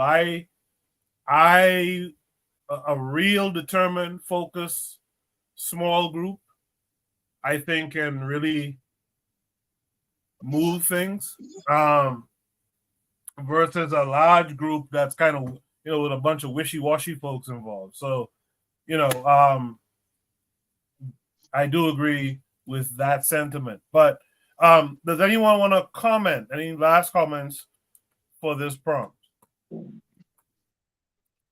All right. I guess hold on. Oh yeah, let me say this. My fault. I got kicked off by mistake. I don't have a camera attached, and if you press start cam without a camera attached, it kicks you out. But the small nation. Look, of course, like Buana said, England's not that big. You know what I'm saying? England's not that big. Although I'll point out this. Some of y'all boys, Hitler, the reason why he was trying to invade the rest of Europe was because he said America is so damn big. And that's partly why America was doing what it was. Because if you really compare the size of America is between the second to third largest nation. If you count Alaska, obviously you should. But if you count Alaska, it's between the second and third largest land mass, like of all the nations on the planet. It can produce so much more food than most any other country, and it actually is resource rich. So what I'm saying is that obviously a small, like I said, the people who took over Haiti was like 100 Navy SEALs. You know what I mean? And Haiti's like a huge country, right? You obviously a small tactical force is critical. But I mean, those are two different things. Like what I was more saying was, if you want to have the biggest impact on a nation, on the population of Black people, right? Then you should like you should have a country of a population of 400 million than a country of a population of 2 million. You know, because then you will positively impact 400 million people as opposed to positively impact 2 million people. But yeah, you could also, you know, do wonders with 2 million people. But yeah, definitely, like every government, you know, comprises a small number of people. Like one of the things that I do say in my book that's coming up is small group. You do want to use a small group, but as far as the extent or the population that you could engage, it's better to just have a large station. Because I know Buana saying whatever, but what I'm saying is, like, if I were to do good things inside of Jamaica, I would only benefit like 2 million people. You know what I mean? Whereas if I do good things in Tanzania, it might be 60 million people, which is just a lot better. Not saying I would do that big, but you get what I'm saying. Appreciate that. If there's Can I say one more thing, right? Can I say? Yeah. Can y'all hear me? Yeah, This go ahead, Bakari. it truly boils down to what black people want, or African people, what we want, and what are you willing to sacrifice, and what are you willing to do to get it. It's just that simple. That's really what it boils down to. What do you want?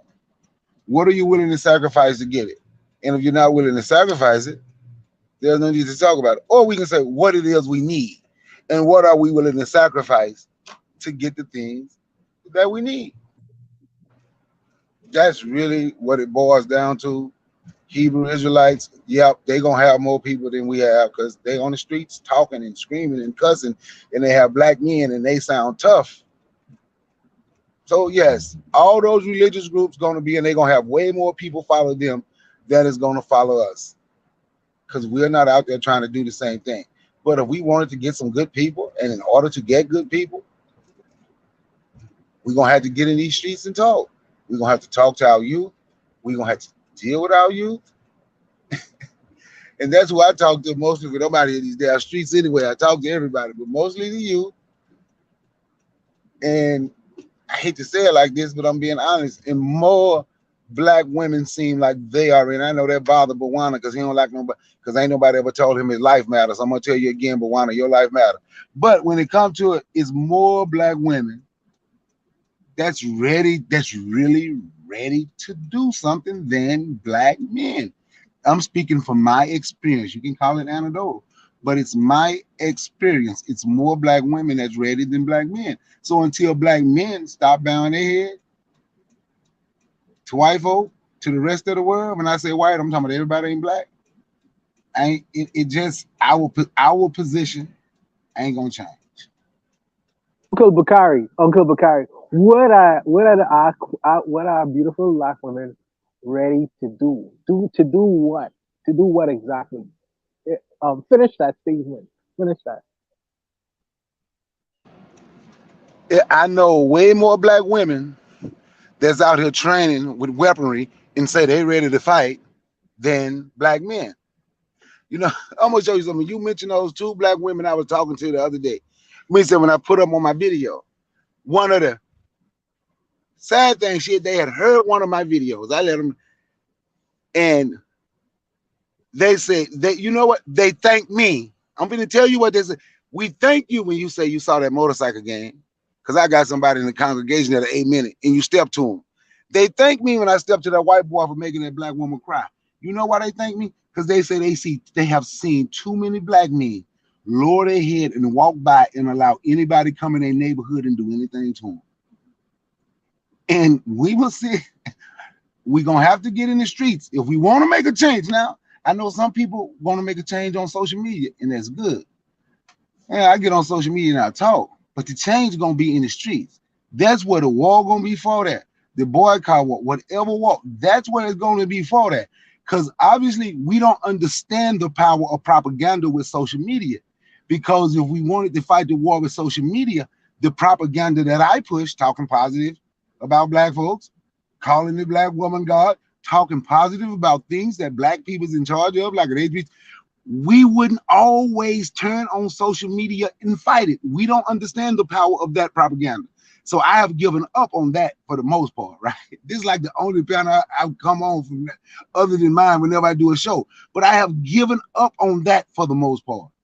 The social media, there's no need to try to do it because we don't understand it. Because we're too busy fighting each other on social media for clicks, likes, and views. So the best thing anyway is to get in the streets. Talk to our youth. Talk to them. 18 to 25. See what type of response you get. Some ain't gonna accept it. Some will. A lot of them, I get warm reception. I would say I get warm reception from 85% of them. I've had some talking like, all right, then that's all right, young man. You'll be back. But that's what we're gonna have to do.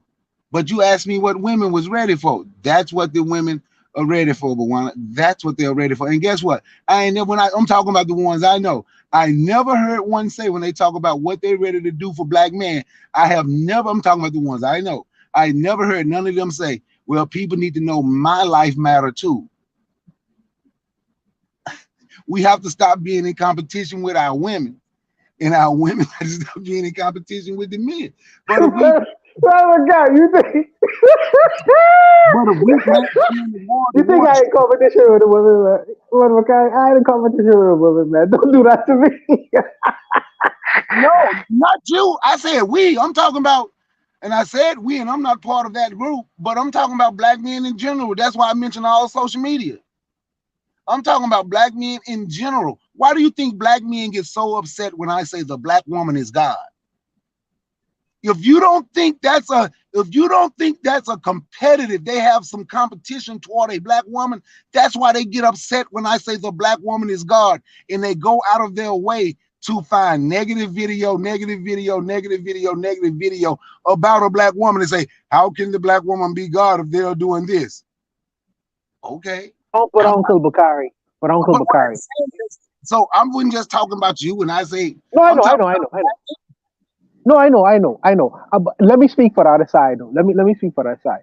I think that between your training, you say, because from very young, you've been indoctrinated a certain way in terms of how you view women, and the high esteem and high pedestal that you've been trained to put them on. Also, you had very good examples of that experience. So there was nothing in your life that I believe that caused you to question that.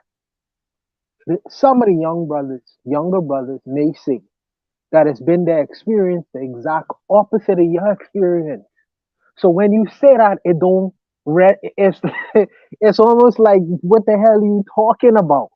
So I'm trying to do sometimes in having these kinds of conversations is to present both sides so we could tease out to at least get to where you are, because brothers without that experience don't understand. It's almost like you speaking a language they do not understand.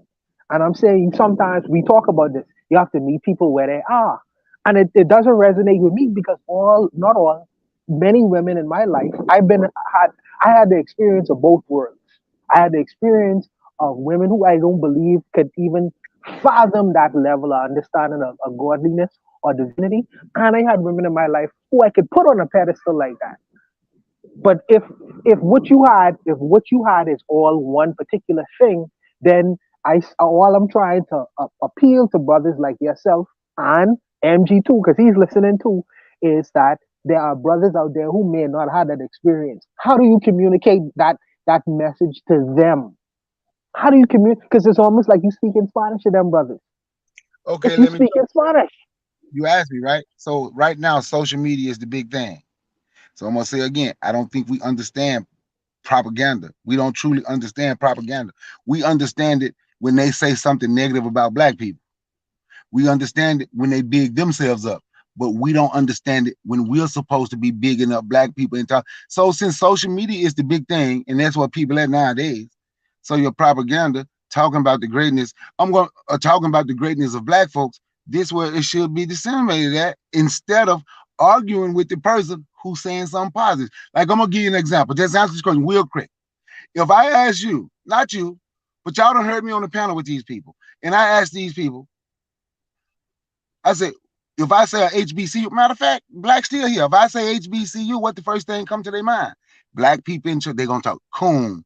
They're gonna say everything in the world. But then when you talk J.R. Smith and somebody asks him, what's the first thing come to your mind when you say HBCU? I say black excellence. Why black excellence? And he go on to explain why he said black excellence. So then we had someone come on the panel that we love and respect. Forecast came on the panel. I don't believe they taught him that at NCANT because what I'm gonna believe a student for? I'm like, what the hell? He's in the class. We don't understand positive propaganda for ourselves. We look to beat each other up. We look to fight each other because you scatter them other people. And since everybody else pick on you, we gonna pick on us. That's why I said I had to get away from certain things, and I got in my list. Brother Bakari, Uncle Bakari, I understand when you say positive propaganda. That is a valid statement. However, because we're talking as men now, there are men in our community. We talk about last week. We talk about abuse. We talk about abuse in terms of most times we talk about abuse in our community in terms of sexual abuse. We talk in terms of men abusing women. An unspoken conversation among the brothers where they don't like to admit is many of our sexual experiences came from older women. Some of us have been abused. So I'm saying that there are conversations that brothers should have among each other to just even as a mental exercise to what do you call it? Sometimes to get certain things off your chest. There are things that happen, in terms of men and how we relate to women and why we relate to women in these kinds of ways. And sometimes it stems from sexual abuse. And if you put some of our women on pedestals where they are above and beyond reproach, these things don't get addressed and healed or teased out. And I'm saying that sometimes these discussions need to be had. And how do you do that how do you do that and mix that alongside so-called positive propaganda where you put the women on the God level or the divinity level, where I know there are men or male listeners in the audience who have been mistreated, abused, even on a sexual basis by black women in their past. How do you do that when you're speaking with black men? I feel like you have to approach it. I feel in my approach and my method on a level where people could understand. You have to meet people where they at, and not all black men have met people on the level of divinity as you've been exposed to, and that is sometimes our issues. We have to speak real issues to real problems. But I understand when you talk about positive propaganda, that is legitimate. I'm saying, where do you start and where do you stop that in terms of where you trying to address black men in healing mentally and going and trying to deal with different issues that we physically face, in growing up, in development, and all these other kinds of things. Where does that fit in? Because you have to have real conversations as well on top of your propaganda.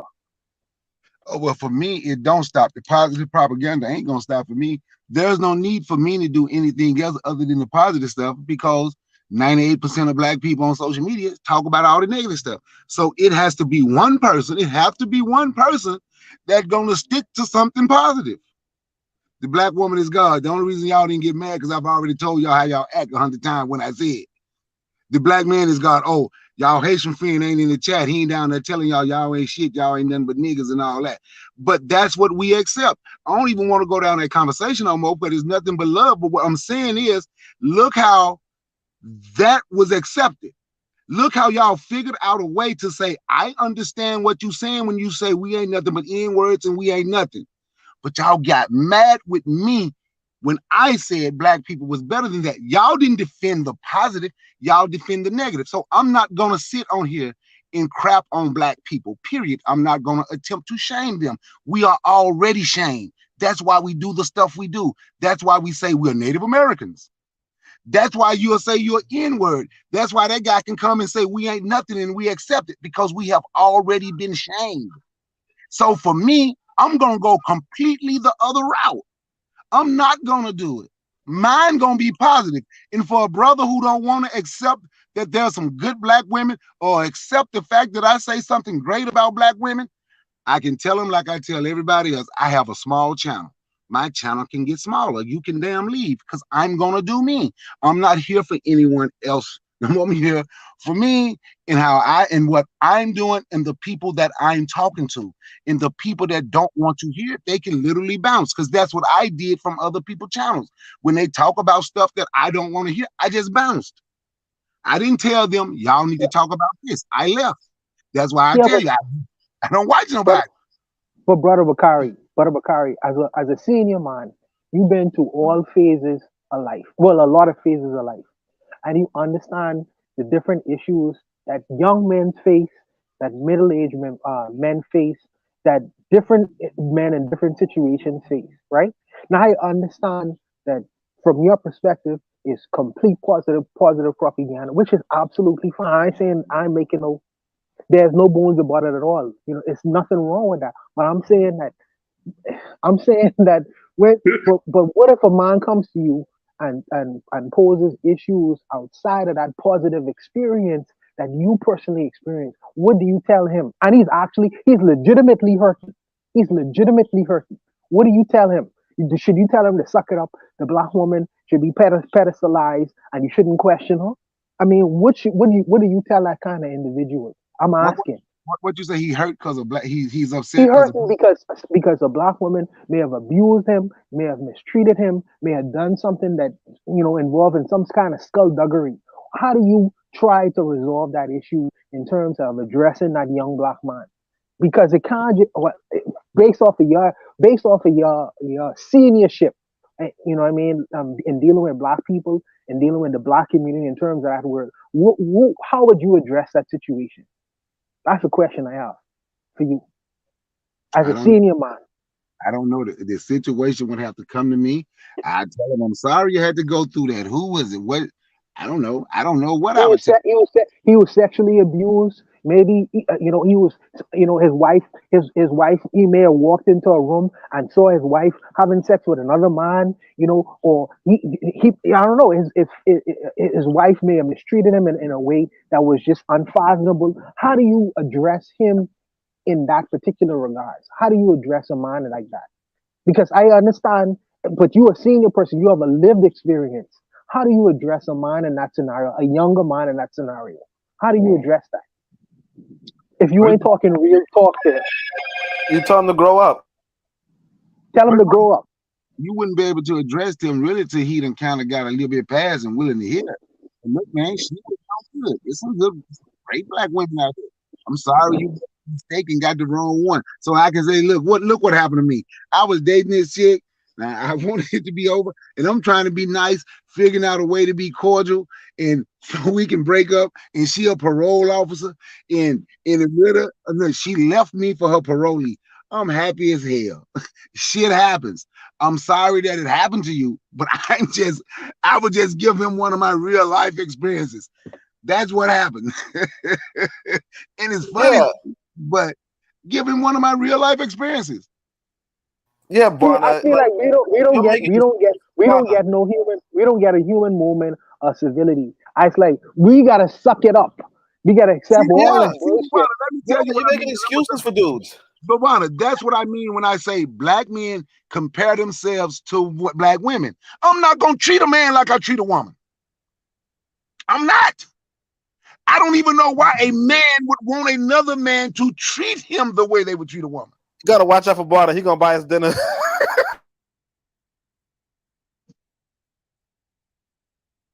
Nah, but for real, like I can say this matter of fact. So I was just now, like I think it was earlier today, right? I had to get my my mother, my son's mother was picking him up, and then something happened where I don't know why this woman done slammed the damn door in front of me. Out some weird ass aggression. Right now, I was kind of like, but I'm not gonna look at that situation and be like, all black women or all women or whatever, because again, you got to go from this scarcity mindset to this abundance mindset. And I might generalize, well, that's probably more popular in America. I might generalize that, but that's another thing that we have to realize, that whatever you're experiencing is very likely local. And so yes, if like for instance, if you like, there's this video circulated now. These dudes get into a gunfight, you know, blah blah blah. Everybody who's looking at that knows that's not all of America, and they know it's probably that particular complex, or probably they might generalize it to the hood. But everybody knows that's not all of America. So you know, if you're a man and you had bad experiences with women, just go to another. Like go to another woman, and if you go to enough women and you get a bunch of bad experiences, go to another country. There's no damn way, like unless you're closet gay, right? There's no damn way that every woman is gonna be bad to you. You know, there's no damn way. So you know, this whole idea, oh man, this guy went through a tragic past. Yeah, you tell him to suck it up. Now you might not tell a woman suck it up. You might not tell a brother to suck it up either. You know, you might not tell it to his face. But again, you know, the mindset that you have, like the idea that you could make excuses for somebody because they, or you could excuse somebody being aggressive to strangers because they had bad experiences in the past, that doesn't add up, because you're not giving that liberty to women. You know, you're not giving that liberty to if a black woman is sexually abused, I should tell her to suck it up, because you know she's an adult person, just as I would tell a black man if he was sexually abused by a female, I should tell him to suck it up. All is fair. If you feel like you want to do that, you can. Like again, you could go with the kitty gloves, or you could go, you know, you could be whatever. But the mindset that you have to, the real mindset that you have to go to somebody is, do not be a dick to other people because somebody was a dick to you. That's it. So you cannot give people the excuse to be a dick to a bunch of other people. Like there's no black woman should mistreat me because you mistreated her. You know, and if a black woman comes to me with some bullshit because you were bullshitting her, I'm gonna tell her, yo, you gotta fucking get over Buana. Like, suck it up. Buana, I'm not saying you do this, but I'm saying Buana took your money, or Buana, killed your dog. Yeah, we can hear you now. Buana killed your dog. Don't fucking, kill my dog. Like, I'm sorry. You got to get over the fact that Buana killed your dog. You know what I'm saying? So you cannot try to rationalize making excuses for people mistreating other people, right? Over other shit. Now, of course, I'm gonna put a caveat there because Coco can hear us now. But I'm gonna say, yeah, when it comes to like racial war, like racism, yeah, okay, fuck this white boy, right? But if you're talking about in the black community, right? No, you got to look at a black person and you got to say to yourself, look, I'm gonna give you the benefit of the doubt. And I'm not saying to drop your guard. I'm not saying be naive, but do not come to me with, bullshit, from your past, because that is immature, and you're gonna mess up my mood over that bullshit. Like I said, in fact, man, I just told you guys about my son's mother and all that shit, right? Like, you know why she's like, hateful to me or whatever. You know why she does that? Because she saw her dad and mother being, at each other, being violent with each other and all that shit. That got nothing to do with me. And I tell you, I had to go through a really bad marriage because she couldn't get over that, what her father and her mother, well, basically what her father was doing with her mother, right? She couldn't get over that, so she's putting it on me. If you think that she's justified in that, then you're very wrong. And I mean, absolutely, you tell her to suck it up. You say, okay, your dad's dead now. You know what I'm saying? You don't have to tell her that, and I don't tell her that. But what I'm saying is that she does have to come to terms with, you know what? Even if there are abusive men, even if there are abusive women, even if there are toxic men, even if there are toxic women, don't come to other people like that. You can be on your guard, but do not bring that energy to other people because you fuck up their. Like I tell you, I'm a very peaceable guy. But when this woman slammed that freaking door in my face this morning, I did have to think, should I slam something that she has? No, I didn't think it at that point, but I start, you start to think. And it's like, I don't want to think that way. But they say, one, hurt people. But two, you got to break the cycle. And you got to tell people, you can't make excuses. Well, this woman did. Yeah, she did. That's what happens. That's the human experience. She did. Not everybody's perfect. you just have to stop. You have to say to yourself, be a mature adult and take people at not at face value, yeah, but also understand that the individual, like when you're talking to Oni, you're not talking to Black Steel, you're not talking to Koku, you're not talking to Jose, you're not talking to Brother Bakari, you're not talking to Anthony, you're not talking to Trig, you're not talking to Arkansas, you're talking to Oni. That's it.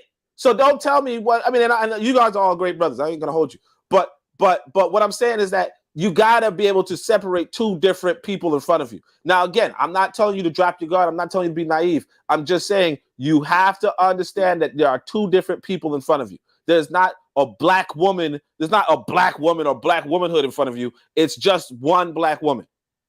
That's it. All right. Good discussion. My computer is acting up once again. So let's go to Shooter Breeze topic number 4. Probably the last topic for tonight too. Let's end at 11. Shooter Breeze topic number 4 tonight says a follow-up on the Brick Lady.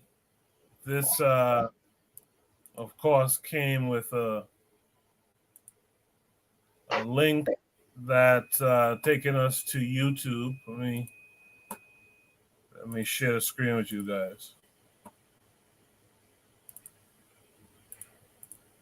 All right, so it's taking us to YouTube. We'll watch the video, and then there's a few other attachments to this too. So we'll go through them. Phone number. The woman at the center of a viral video who claimed a man threw a brick at her head because she would not give him her phone number is now wanted by Houston police. This story got national attention after that woman live streamed what she claimed was the aftermath on Instagram and started a GoFundMe. Only KPRC2's Bryce Newberry is talking with the prosecutor on this case tonight. He joins us live near the Galleria with the latest. Bryce. Daniela, Houston police got called to this street in September, and when they arrived, the woman seen in that viral video told them that an Uber driver threw a brick at her head and then tried to kidnap her. But tonight, she has become the focus of this criminal investigation because Houston police say the surveillance footage captured by cameras on this street doesn't match her story. Yo, this man just hit me in my face with a brick, and all these black men just watched.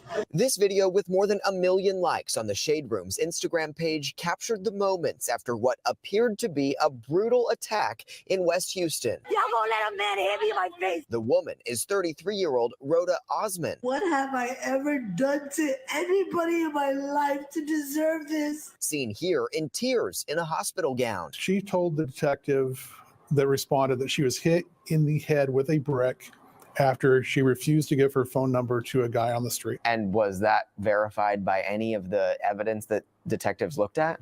No, that was not verified. Harris County prosecutor Keith Houston says surveillance videos from that early September morning show Osman hitting a man first. So she's the one she was the aggressor. She was the aggressor, yes. And it was a water bottle that hit her, not a brick? He did have a water bottle in his hand, and we think that's what left the mark. According to court documents, she asked someone else to launch this GoFundMe for her recovery, raising more than $42,000.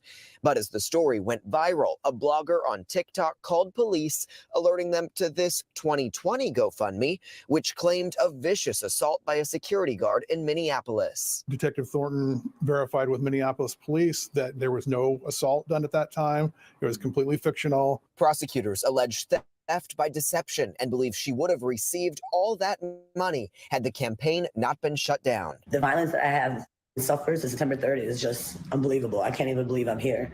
They try to leave me for dead. In an Instagram story posted Wednesday, Osman addressed those who have doubted her. I actually have things going on in my life. I actually have real ways to make money. I don't have to get a GoFundMe for money. I actually can earn income because I'm actually educated and I actually am talented.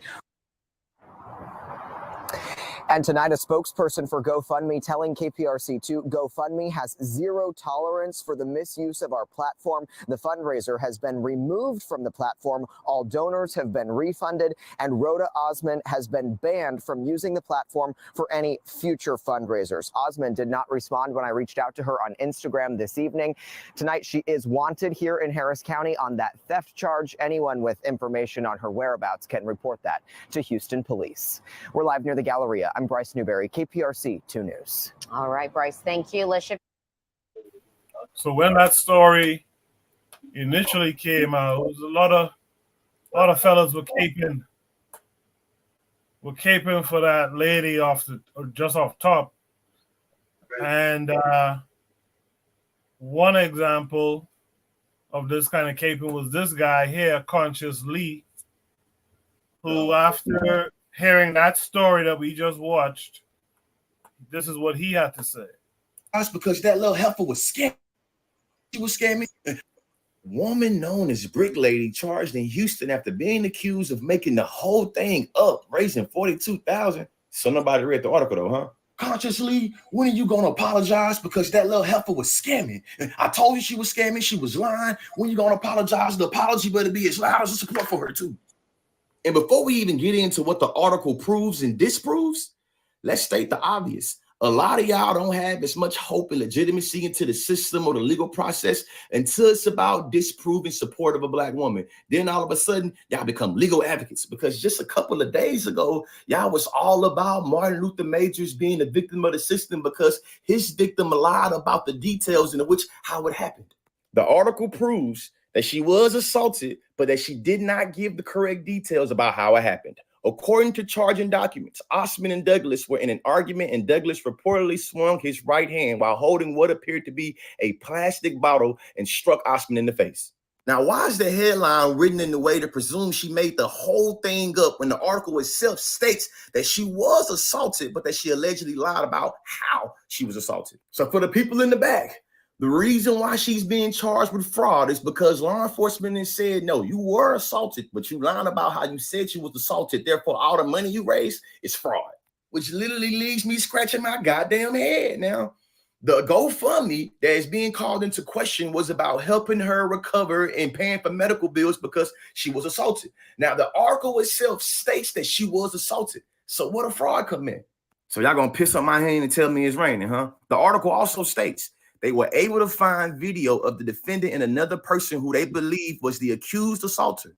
They got in the car. They both got out the car. The defendant slapped the male who responded by slapping her back. He did have a water bottle on his hand, and we think that's what left a mark on her face, but it was mutual combat. That's what they said. So they charged this woman with fraud because she said she was hit by a brick, but they said she was hit by a water bottle, but they do acknowledge she was hit. They do acknowledge it was marks left on her face.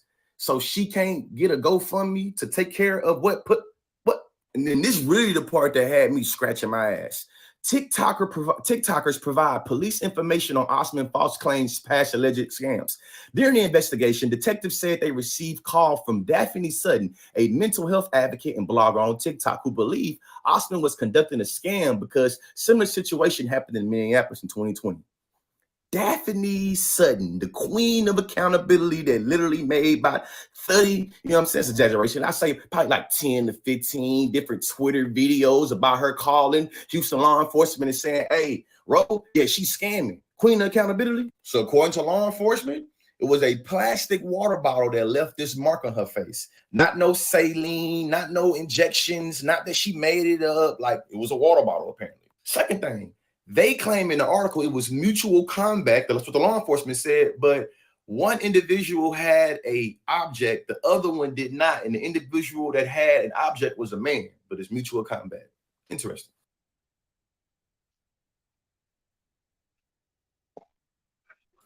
All right, so we had discussed this story around the time when it happened. And we might have discussed it more than once, but I found the one instance where it was me, Black Steel, and Buana, I think, on the panel that night, and we discussed it. So let's go to Shoot the Breeze clips. Let's go to Shoot the Breeze clips, and let's check out a few things that were said back at that time. Let's go to And understand your life is value as a black man, as a person, as a man, as a human being. You have family to get home to. You have loved ones to look into. I always ask these people, if I were to jump into these fights or get involved, are you gonna, be there for my mother? Are you gonna cut my mother's grass? Are you going to be at my son's college graduation? Are you gonna You walk gonna my have that daughter? bail money ready? You Are you had gonna have that bail get money a bail ready? money? If I'm a crack, are you gonna walk my daughter down the aisle when she gets married? Are you gonna do any of these things, or I'm just gonna be dead and cold in the grave? So I think all of these things have to be taken into account. I'll leave it there. I think I spent enough time. Thank you, Coco. No, you did a good job, Black Seal. I wanted to add to something what you said and what Trigger Happy said. You know, what makes me say whether this lady needed psychological help. The actual person who she was saying committed the actual act itself. Where is he? Comfortably missing from the equation. Comfortably missing from the equation. So he left. Well, if you could get hit by a brick and start live streaming, when did you start live streaming? Did you start live streaming before, during, or after? Right after the fact. It's so convenient. It's so convenient. You know, like I say, I don't.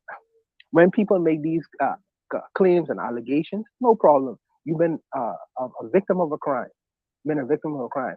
But where's the attempts to call the police? These are natural things that occur from any kinds of incidences like this. But it seems very strange that she's doing something that is very unusual, what something someone would unusually do. And I'm supposed to just go along with it. No problem. all right. So that was some of the discussion of at least one of the times we discussed this story when it originally happened. There was some skepticism, but I do feel like I remember a conversation where there were folks who were taken up for for the woman in this story. And one of them was actually Trigger Happy, who showed up in the chat just in time because he was going hard for this lady in the chat. So I'll be curious to see what he has to say now. But yeah, those are some of the things, and I think there's a particular reason why a lot of fellas are, in support of the young woman. I'll give you all my reason and a few. Let's hear from a few of you first. Let's start with Black Steel. Black Steel, what are your thoughts on the recent news about the brick lady? Well, I wish I could say I was surprised, but I'm not. It's a multi-million-dollar industry shitting on black men. So as far as I'm concerned, I'm not surprised at all that it's happening. Oh. You hear me okay? Yeah, well, I wasn't hearing you, but now I am. So go ahead. Okay, let me cut the volume up on my laptop a little bit. So yeah, so I'm not surprised. These hoaxes get done, but to have it done by a black woman is somewhat. I mean, I don't know. I heard somebody said on Twitter, and I don't know if I believe it or not, but somebody said all women are white women now. I don't necessarily know if I agree with that, but I definitely can see. This lady's a scammer. There's always been scammers. She really played on a lot of people's sympathy, but she also played on something else: this need to demonize black men and make them the face of everything wrong in our community. First, she said she was assaulted by a black man. Then she said a bunch of black men just stood around and didn't do anything to prevent this. So both of these are lies. But she was able to raise $42,000 just off of those two stories, two lies. And then consciously, man, first of all, how is Negro gonna call himself conscious? He at the White House cheesing and laughing and joking, kikiing with genocide Joe Biden. This nigga's a clown. Whatever. You gotta watch them niggas that can't grow facial hair. You gotta watch them. But anyways, but anyways, And the one he got a little colorful ribbons in his hair. Yeah, watch that nigga. Watch him. Keep your eye. But anyways, just the way he's still pandering. I mean, I thought the panda. He wanted to be a panda bear. I thought panda bears are on the endangered species list. So, but anyways, I don't know. It's just ridiculous the fact that he's still trying to defend this woman. She's caught. She's caught, bro. Take the L. You would gain more credibility, but say, you know what? I messed up, you guys.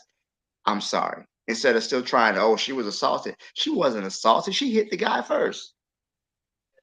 And then it was obvious that it wasn't a, I mean, what it anyways, I think I have more to say on how people reacted to this than how uh it was done than her, because people were so ready to believe her, even in the face of all the evidence being that she was lying.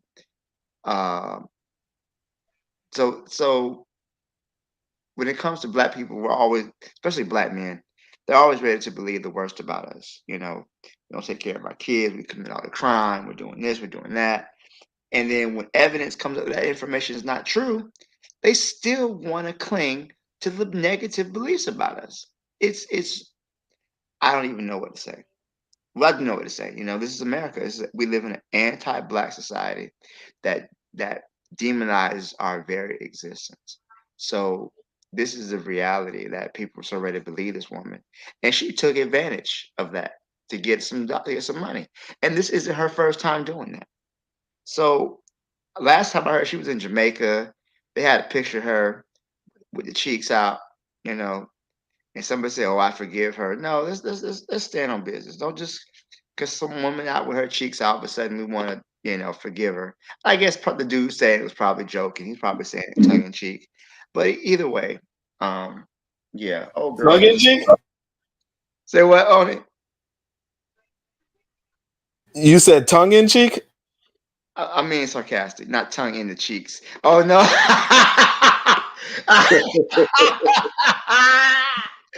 Oh, Shades on break. House. I'm gonna let y'all go, man. Uh-oh. But I'm in trouble, y'all. Y'all done got me in trouble. Shit. My All right. apologies. But I think this is why so many men are willing to give the young lady a pass. No, man. Even in light of the evidence that's now out there. Right? That's for us, man. Nah, bro. You can't be weak, man. You can't be Nash is life. I mean, yeah. You can't be weak, man. Yats. She got hit by a brick, man. Anyway, thank you for that, Black Steel. Joe, what say you? She's a brick house. I'm all over the place, to be honest, right? Hold on. My girl said she would have got a BBL with our money. I'd be damned. No, I'm all over the place. I remember that episode, and it was the second time that she did a crowdfunding on the same frequency. It turned out that the man didn't just watch, etc., etc. And I gave this dude I gave that video a like last night, and because he got me, but I still I'm still, I mean, the bottle left a mark. The bottle left a mark. So she's obviously obnoxious, because there was also a video going around with her slapping a white dude, and then twerking immediately after. So she's definitely obnoxious, and but that slap was sweet. I can't imagine her slapping dude, and dude hitting her with a bottle in the face, leaving a mark. It's still yeah. I don't know. She hit first, okay, but I don't know, man. Push her away or whatever. But hitting her with a bottle in the face, leaving a mark is you guys have to admit that that's kind of harsh. I don't know, man. I'm all over the place. I don't know what to say. I was completely, in the other show. I was also mad at her. But yeah, I don't know, man. I don't know. I'll pass the mic. Appreciate that, Joseph. Brother Bakari, what say you to what you've seen and heard?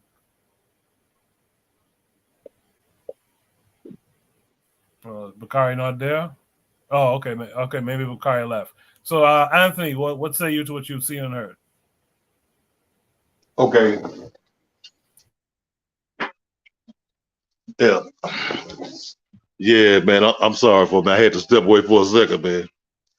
Well, me, I'm like, I'm team. I love black women, man, and I'm for black women 100%. Like y'all all heard the story about my mom and everything.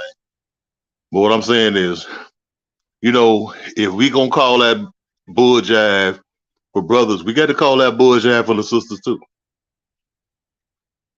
You know what I'm saying? We got to call it out. I mean, we can't just let it go.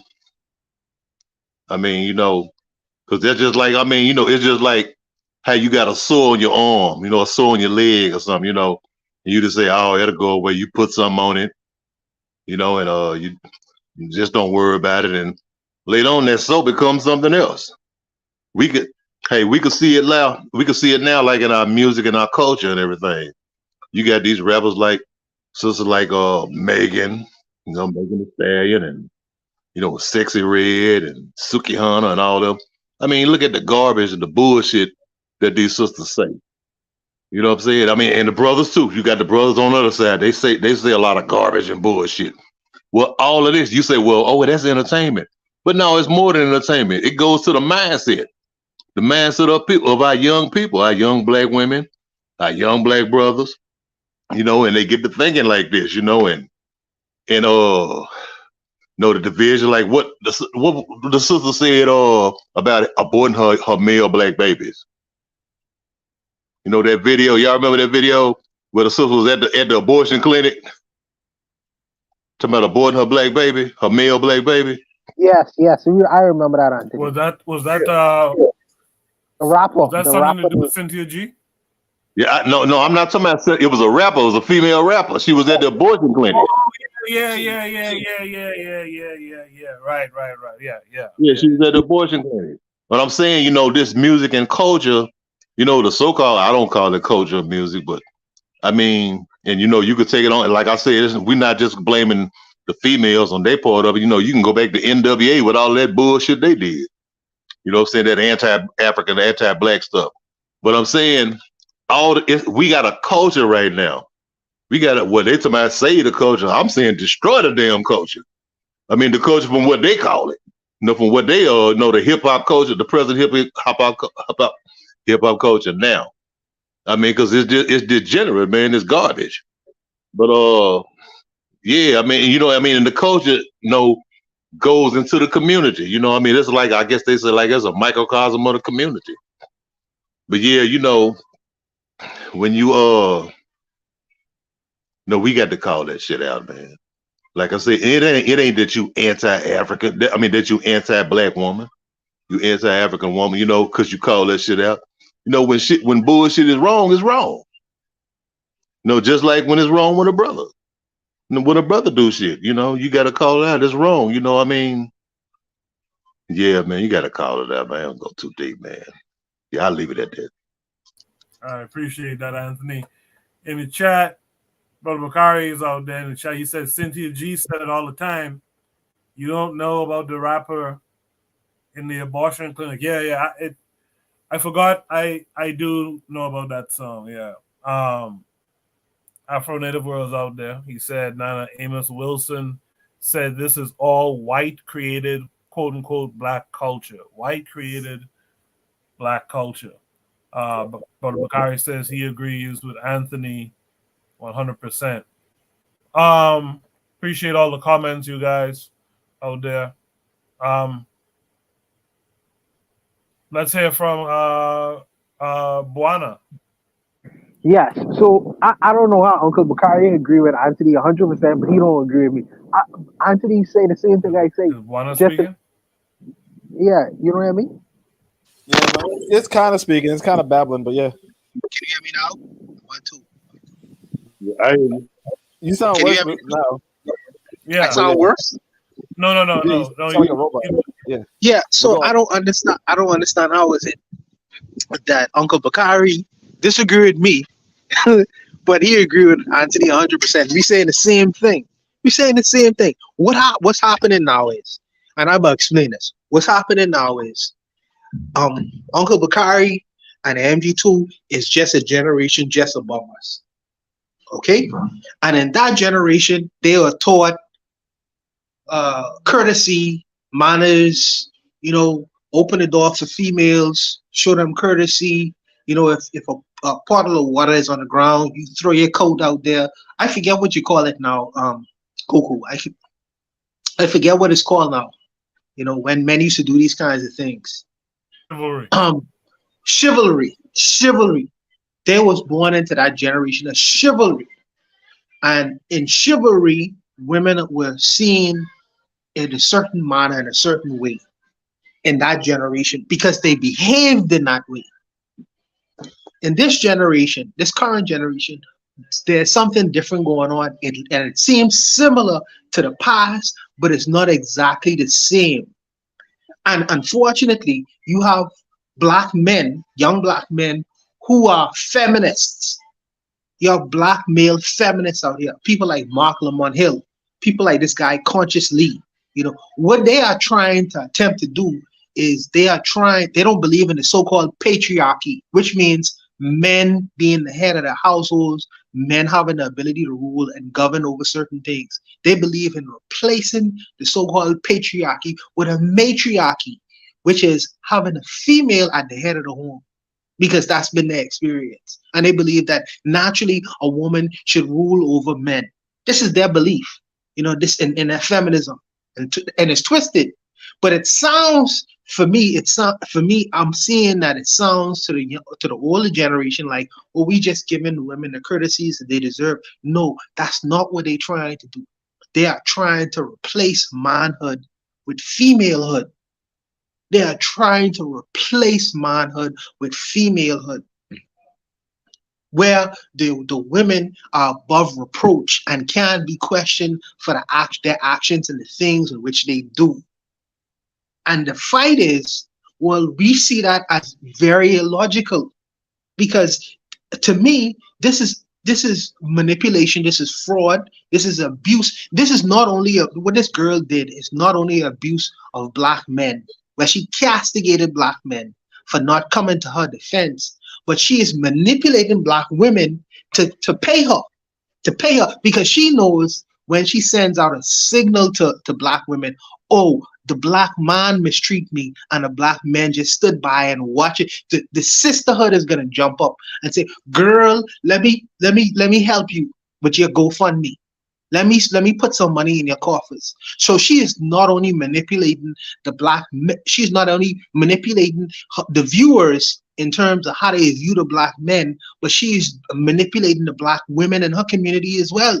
She is the worst of the worst. She is the worst of the worst. And I know the brothers don't want to talk in terms of have a negative view towards black women, but this, the problem is, my brother don't consider this person as a black woman. I don't consider her as a black woman either. I consider her as a black female. There's a difference between a black woman and a black female. So I would put her in a category as a black female, and she don't have the same responsibilities or obligations of a black woman. Two different things we talked about. So I think that there's a confusion going on that actually needs to be cleared up. And like I say, these liberal-minded black young men who are twisted in their mind and thinking in logic, many of them are part of the LGBT community. They believe that the female should replace the black male in leadership. black feminists out here. And I think that some of us really need to do some just have do a little bit of research in terms of what's going on currently, because if your views are coming from off of the past generations and how they perceive things, it's a different game out here, and many females looking at this game very, very differently, very differently. And for men to be men in this society, in this day and time, we must assert ourselves as men. And it's come off as toxic, it's come off as aggressive, it's come off as we being or male centered and whatever. But I believe that these ideas need to be intentional now, because they are trying to remove manhood, especially black male manhood, at the helm of the black male and female dynamic and relationship. So that needs to be asserted. And I think it's come across as a little bit aggressive, but it's not intentional. I think that we need to do that at this particular time, because our fight is different. But I'll leave it there, man. I'll leave it. Yeah, no, I appreciate what you said. Bakari came back. Bakari, what say you? Bullshit needs to be called out. What's up? I'm back. Hey, look, can y'all hear me? Yeah. Okay. Honestly, he'll see how I agree with Anthony, and they said the same thing. I don't know if you spoke before, Anthony, so I didn't hear you. I had to step out, right? So then I came back. But I'm a firm believer. We need to get rid of all scammers out of our away from us. We have to remove them. I don't care if it's man or woman. Just because I love black women, that don't mean a black woman get a pass. See, that is what you have to understand. And if she's lying, but it's obvious she was hit with something because her face was swollen, and they say they saw her hit her with something.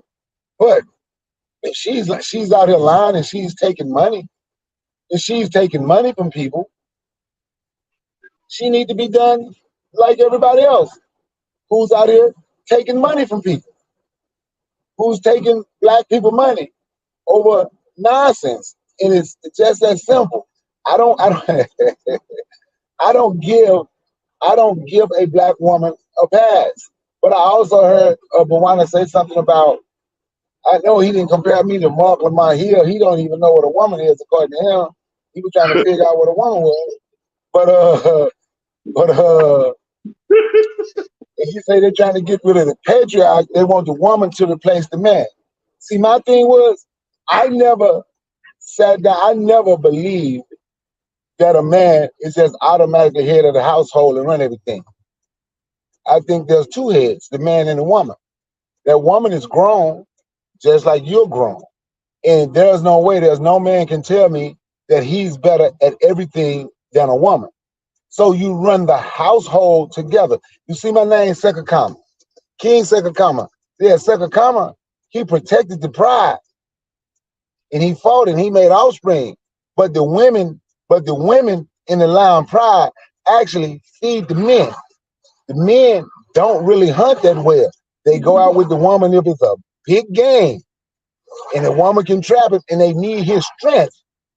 But when it comes to hunting and feeding, the female is actually the head of that.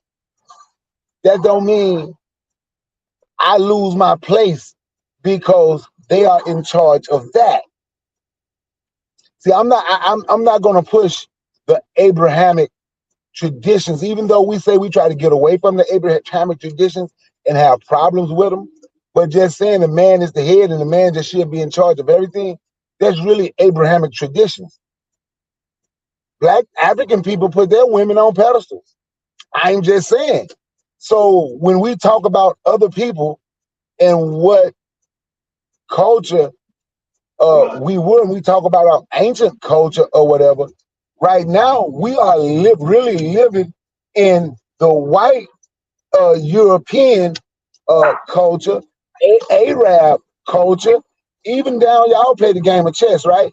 Even down to the game of chess. The queen, the king, you have to protect the kingdom. So the king is the most important. What makes the man more important than the woman?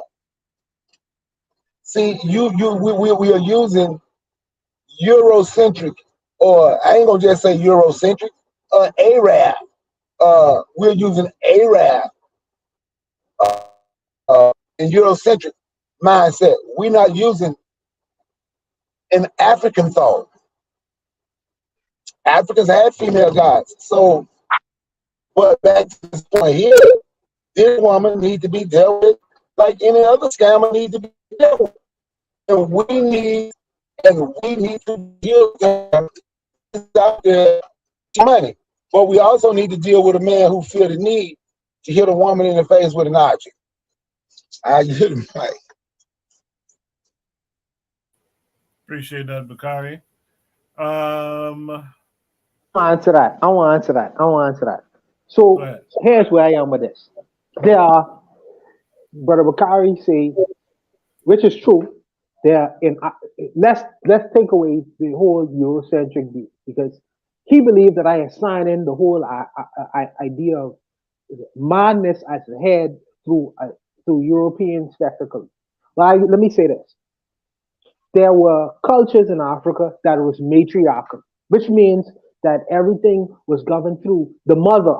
Mother, that's a primary word, because some of these women out here who want to rule and run over, they don't have no children. They don't have no concept of family. Some of them have lesbian relationships. So that's a whole other dynamic. They want to run. They want to run their community through the female, not the mother. Matriarchal and having a female run relationship, two different things, two completely different things.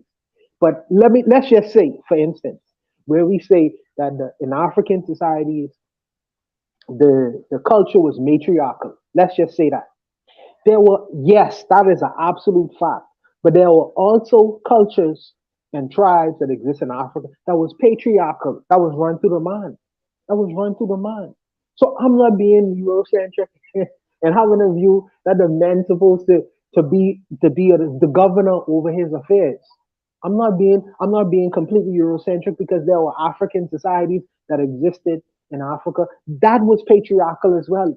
So you can't throw me out off of the boat, because I still in the boat, you know, in my African centeredness, even though I have a patriarchal view of life and reality.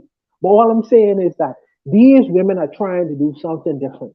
They are not saying it should be matriarchal. They saying it should be female centered. You know, throw the matriarchal off the board, because they don't give a damn about the children and the relationships that they existed. They want it to be, because I have a slick between my legs, I have a right to rule and govern over everyone else, and I am above reproach. Dealing with two different kind of ideologies, Brother Bakari. Don't believe me, just check it out for yourself, brother. Check it out for yourself.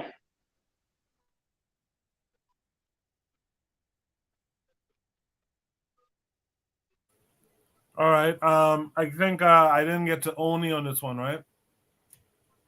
Yeah, Oni. Yeah. I mean, all right. You get it to me now? Okay. All right. All right. Yeah. All right. So all fun and jokes aside, obviously. Yeah, she does have a lot of Nash's life, but I mean, yeah, what she did was awful. Like, first off, I think people need to get this. Like for instance, like I told you guys, this woman slammed this door in my face.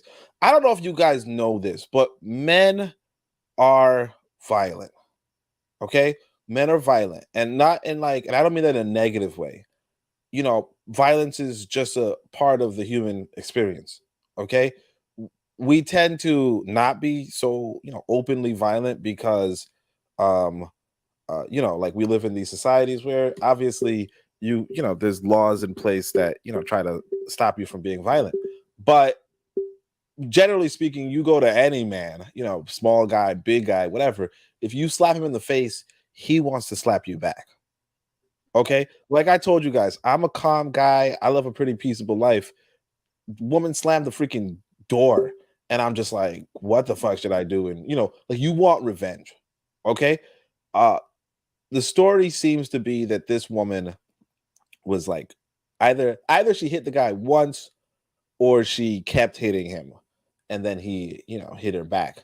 I do not think, like, again, I do not advise women to attack men. You know, I don't advise anybody to really attack men per se, but I do not advise women to attack men because, in all honesty, like I said, you know, I don't, you know, go like I didn't, you know, get dressed and slam my son's mother's, you know, car door, you know, out of revenge for her slamming my door. No, but there are men who would, you know, and I'm saying that, you know, nothing against the man who does. The reality is that if you experience violence as a man, you have to teach whoever the fuck is trying to attack you, they shouldn't. Okay? Whoever the fuck is attacking you, you're supposed to tell them. And that's the thing that I want people to understand. When I was you know what, like one thing I can say about the women in Africa, well, except for, you know, exceptions, right? But a lot of them do not have the audacity to attack a man. Okay, now obviously you know, that's not universal. You guys could say, hey, man, only you know. But again, you know, the mentality of attacking men, like, I don't know if you guys noticed. I mean, yeah, I guess you guys did talk about it, but the male female quote unquote, I want to say imbalance, but you guys might say it's a balance, or some people might say it's a balance. The male female imbalance in America is this, like, it's so disgusting. The lack of respect that black men have. In fact, I was showing some text that I was receiving from my son's mother about, you know, what should we do with this? You know, because I'm in a custody thing, right? And this woman, you know, I showed it to some other women, and they were like, "Why is she so rude? Why is she so mean?" It's not unusual. I was watching a clip of these black men who were trying to steal a camera, right? And they got into a fight, whatever, and it's on some black show. I don't know what it's about, but the lady in question, not attractive. Right before the clip starts, I don't know if somebody's talking. Somebody say something? But sorry, what? All right, so what I'm saying is that before the clip, before the fighting starts or whatever, the way this woman is talking to some dude, it's just gross. It's like you have no respect for black men. A lot of people. So what this role does, and again, very good Nyash, you know, and she's East African, you know, I don't know, I can say she's pretty. I think she might be a butterface. Sometimes I think she's a butterface. I don't know, but like sometimes she looks all right. But what I'm gonna say is this: the lack of, like, the fact that you attacked the dude defended himself, right? Maybe excessively, maybe not excessive enough. Because again, why are you attacking the dude, right? The dude attacks, the dude slaps you, whatever. Okay, to lie and say, hey, a black man didn't want me to give him his number, like a stranger, I guess. Because the thing is this. Now you might say, well, what is this person, a stranger? No, she went into a club with him and then she left with him from the club. So I don't know. It's possible that she might have met, because again, she was wasted, she was drunk. Maybe possibly she met, oh, this guy that I was going out with, I didn't give him my number or something. I don't know. But the implication that came from it was, hey, look, black men are just attacking women on the fucking streets. And why are black men not trying to defend her when realistically she was attacking a dude and the dude just, you know, said, look, cut that shit out. Like, I'm a fucking, you know, I'm 200, 300 pounds. You know, I'm a killing machine, right? Don't fucking attack me, right? I think, and you know, just to lie on black men, that was actually disgusting. Now again, with the Nash like that, I can't really be too mad. You know what I'm saying? Like, I was mad before I knew about the Nash, but I'm not really that mad no more. But but yeah, absolutely. You know, was she doing fraud? Absolutely. Was she doing a terrible thing to lie on black men? Absolutely. Now again, I don't know what the whole thing is, but I would say, you know, I would say, yeah. Wait, what was the question anyway? I would say, yeah, she done screwed up. I would say. I think that it's good that, you know, she's losing this money, and I think that it's awful that people. But no, actually, one thing I want to say is this: this year, 2024, I'm having a trouble. Now, I know I did just tell Luana we shouldn't, you know, judge people based off what other people do, but I'm having trouble with believing stories on the internet now, you know, or believing like a lot of like there was this post recently, or this woman was like, "Hey, this particular guy just attacked me," and blah blah blah blah. And I had to scroll past it because I'm just like, you know what? There are so many damn lies for no reason. And I mean, there's always been lies, but and of course, you know, most of internet content is fake, you know, like, you know, the videos and all that kind of stuff. But people saying somebody attacked them, somebody assaulted them, somebody did this, somebody's like, over and over, particularly in 2023, it was just a lie after a lie after a lie. And I'm getting to the point where it's like, you know what? I don't even like you telling me you got all these records, you got this. I don't even believe you at this point. Because I'm not saying I believe this lady from like, I mean, I think most people, you know, were like, what's going on? Some people were like, I don't believe so, whatever. But like, you know, as the evidence surfaced, you know, most people were like, hey, you know, I think maybe it's cap, right? But now I'm at the point where it's like, you know, you had the lady saying she was kidnapped, you know, because she saw a baby on the sidewalk. You had this lady. The thing that really got me was this lady saying some dude gave her HIV or some shit, and that never even happened. And you know what? I can tell you guys, I you know, some lady, you know, I guess I'll keep bringing up the same lady. Well, my son's brother did lie to some lady I was with, saying, "Oh yeah, he gave me the disease," and I was like, "What the fuck?" Like, it was just a lie. But it's just like, you know, again, I wouldn't generalize this for all women, obviously.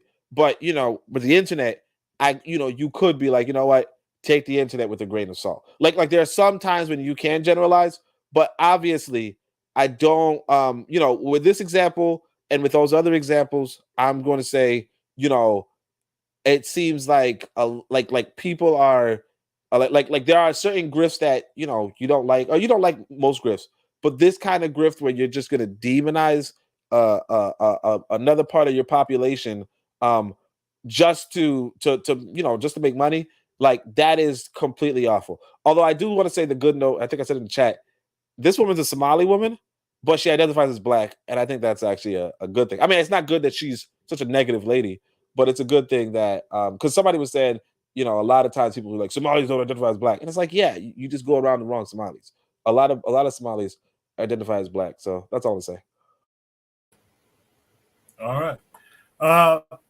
I think I got to everyone, correct?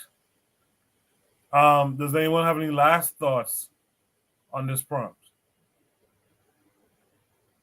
Okay, that's the show tonight. That's the show for tonight. I want to thank everyone who participated, everyone who was on the panel tonight: Black Steel, Anthony, Jose, Bakari, Buana, and Oni. Before we go, I would like everyone who's on the panel tonight to give a shout out. You know, shout out something positive you saw, something positive that happened to you, or what have you. Black Steel, let's start with you. What would you like to shout out this week? You know what? I just want to shout out the panel. Tonight was a good show. I want to shout out. Let's see. Let me think. I want to shout out South Africa for being the to being now the moral guide for Black people across the world. I think Black Americans, we kind of lost the plot trying to be up under white people, but you know, South Africa's doing the right thing, calling Israel out for its war crimes. Big up to them. And I'll leave it there. Thanks, Koku. See you next week. See you next week. Thanks for coming through. Anthony, you want to shout anything out this week? Hold on, Anthony. You're muted. Go ahead, Anthony. Okay, I want to shout out the president of Burundi for turning down American aid, saying you know, we ain't gonna, you know, they say we ain't gonna accept American aid if we had to accept the LGBT agenda. So I shout them out for that.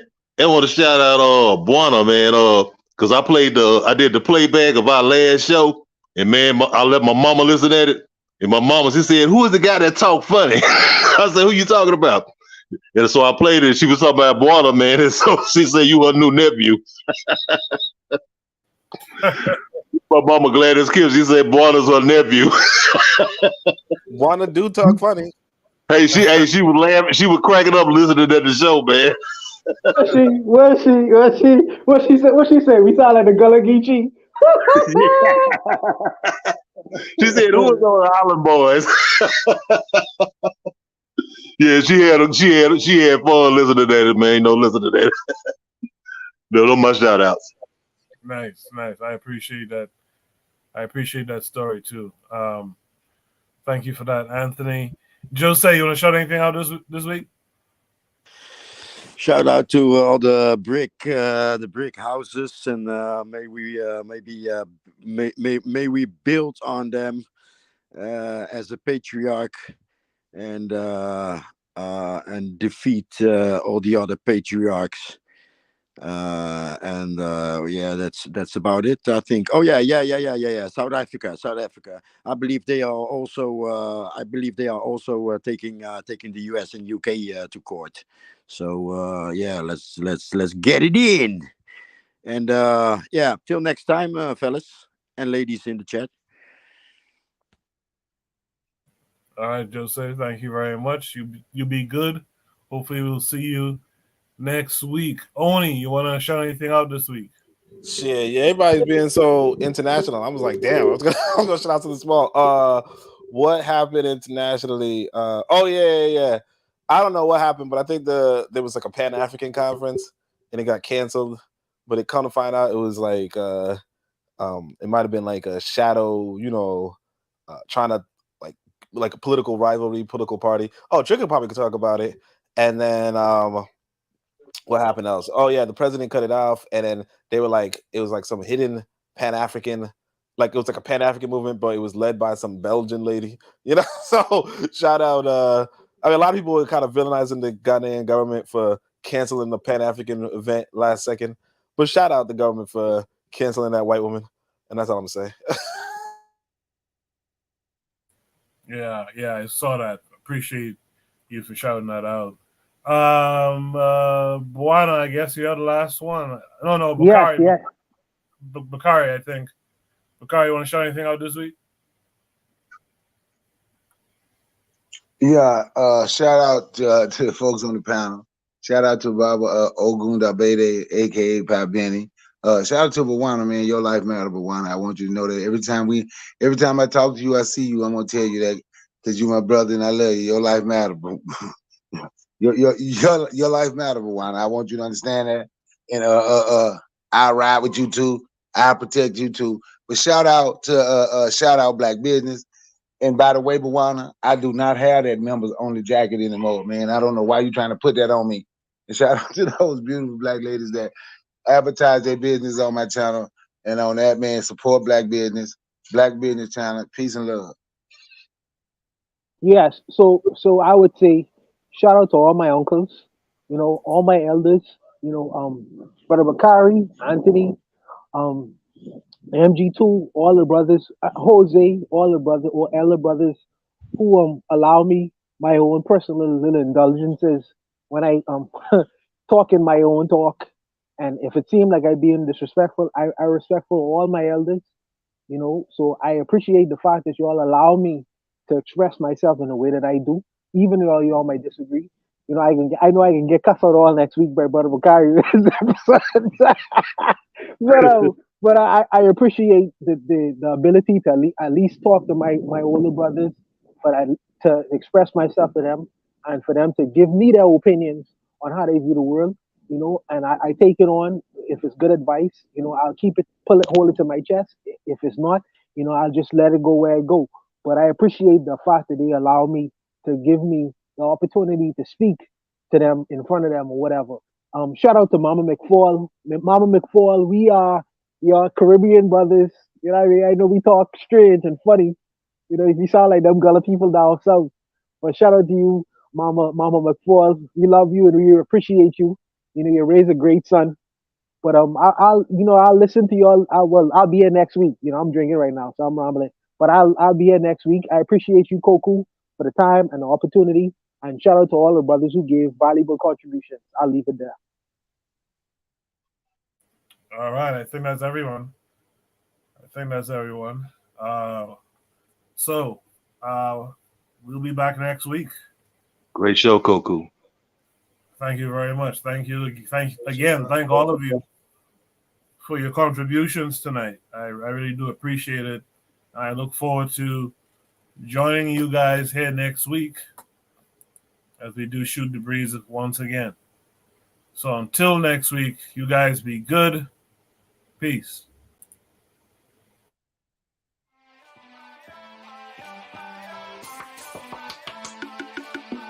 Thanks for listening to the Bitter Medicine Podcast with your host, Koku.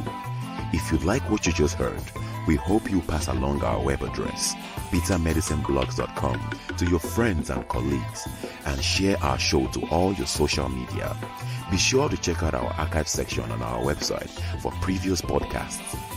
This has been a KWAZ radio production. Join us next time for another session of the Bitter Medicine Podcast. Follow us on Facebook at Bitter Medicine Show, Twitter, Bitter Meds, Tumblr, Bitter Meds, Instagram, Bitter Medicine.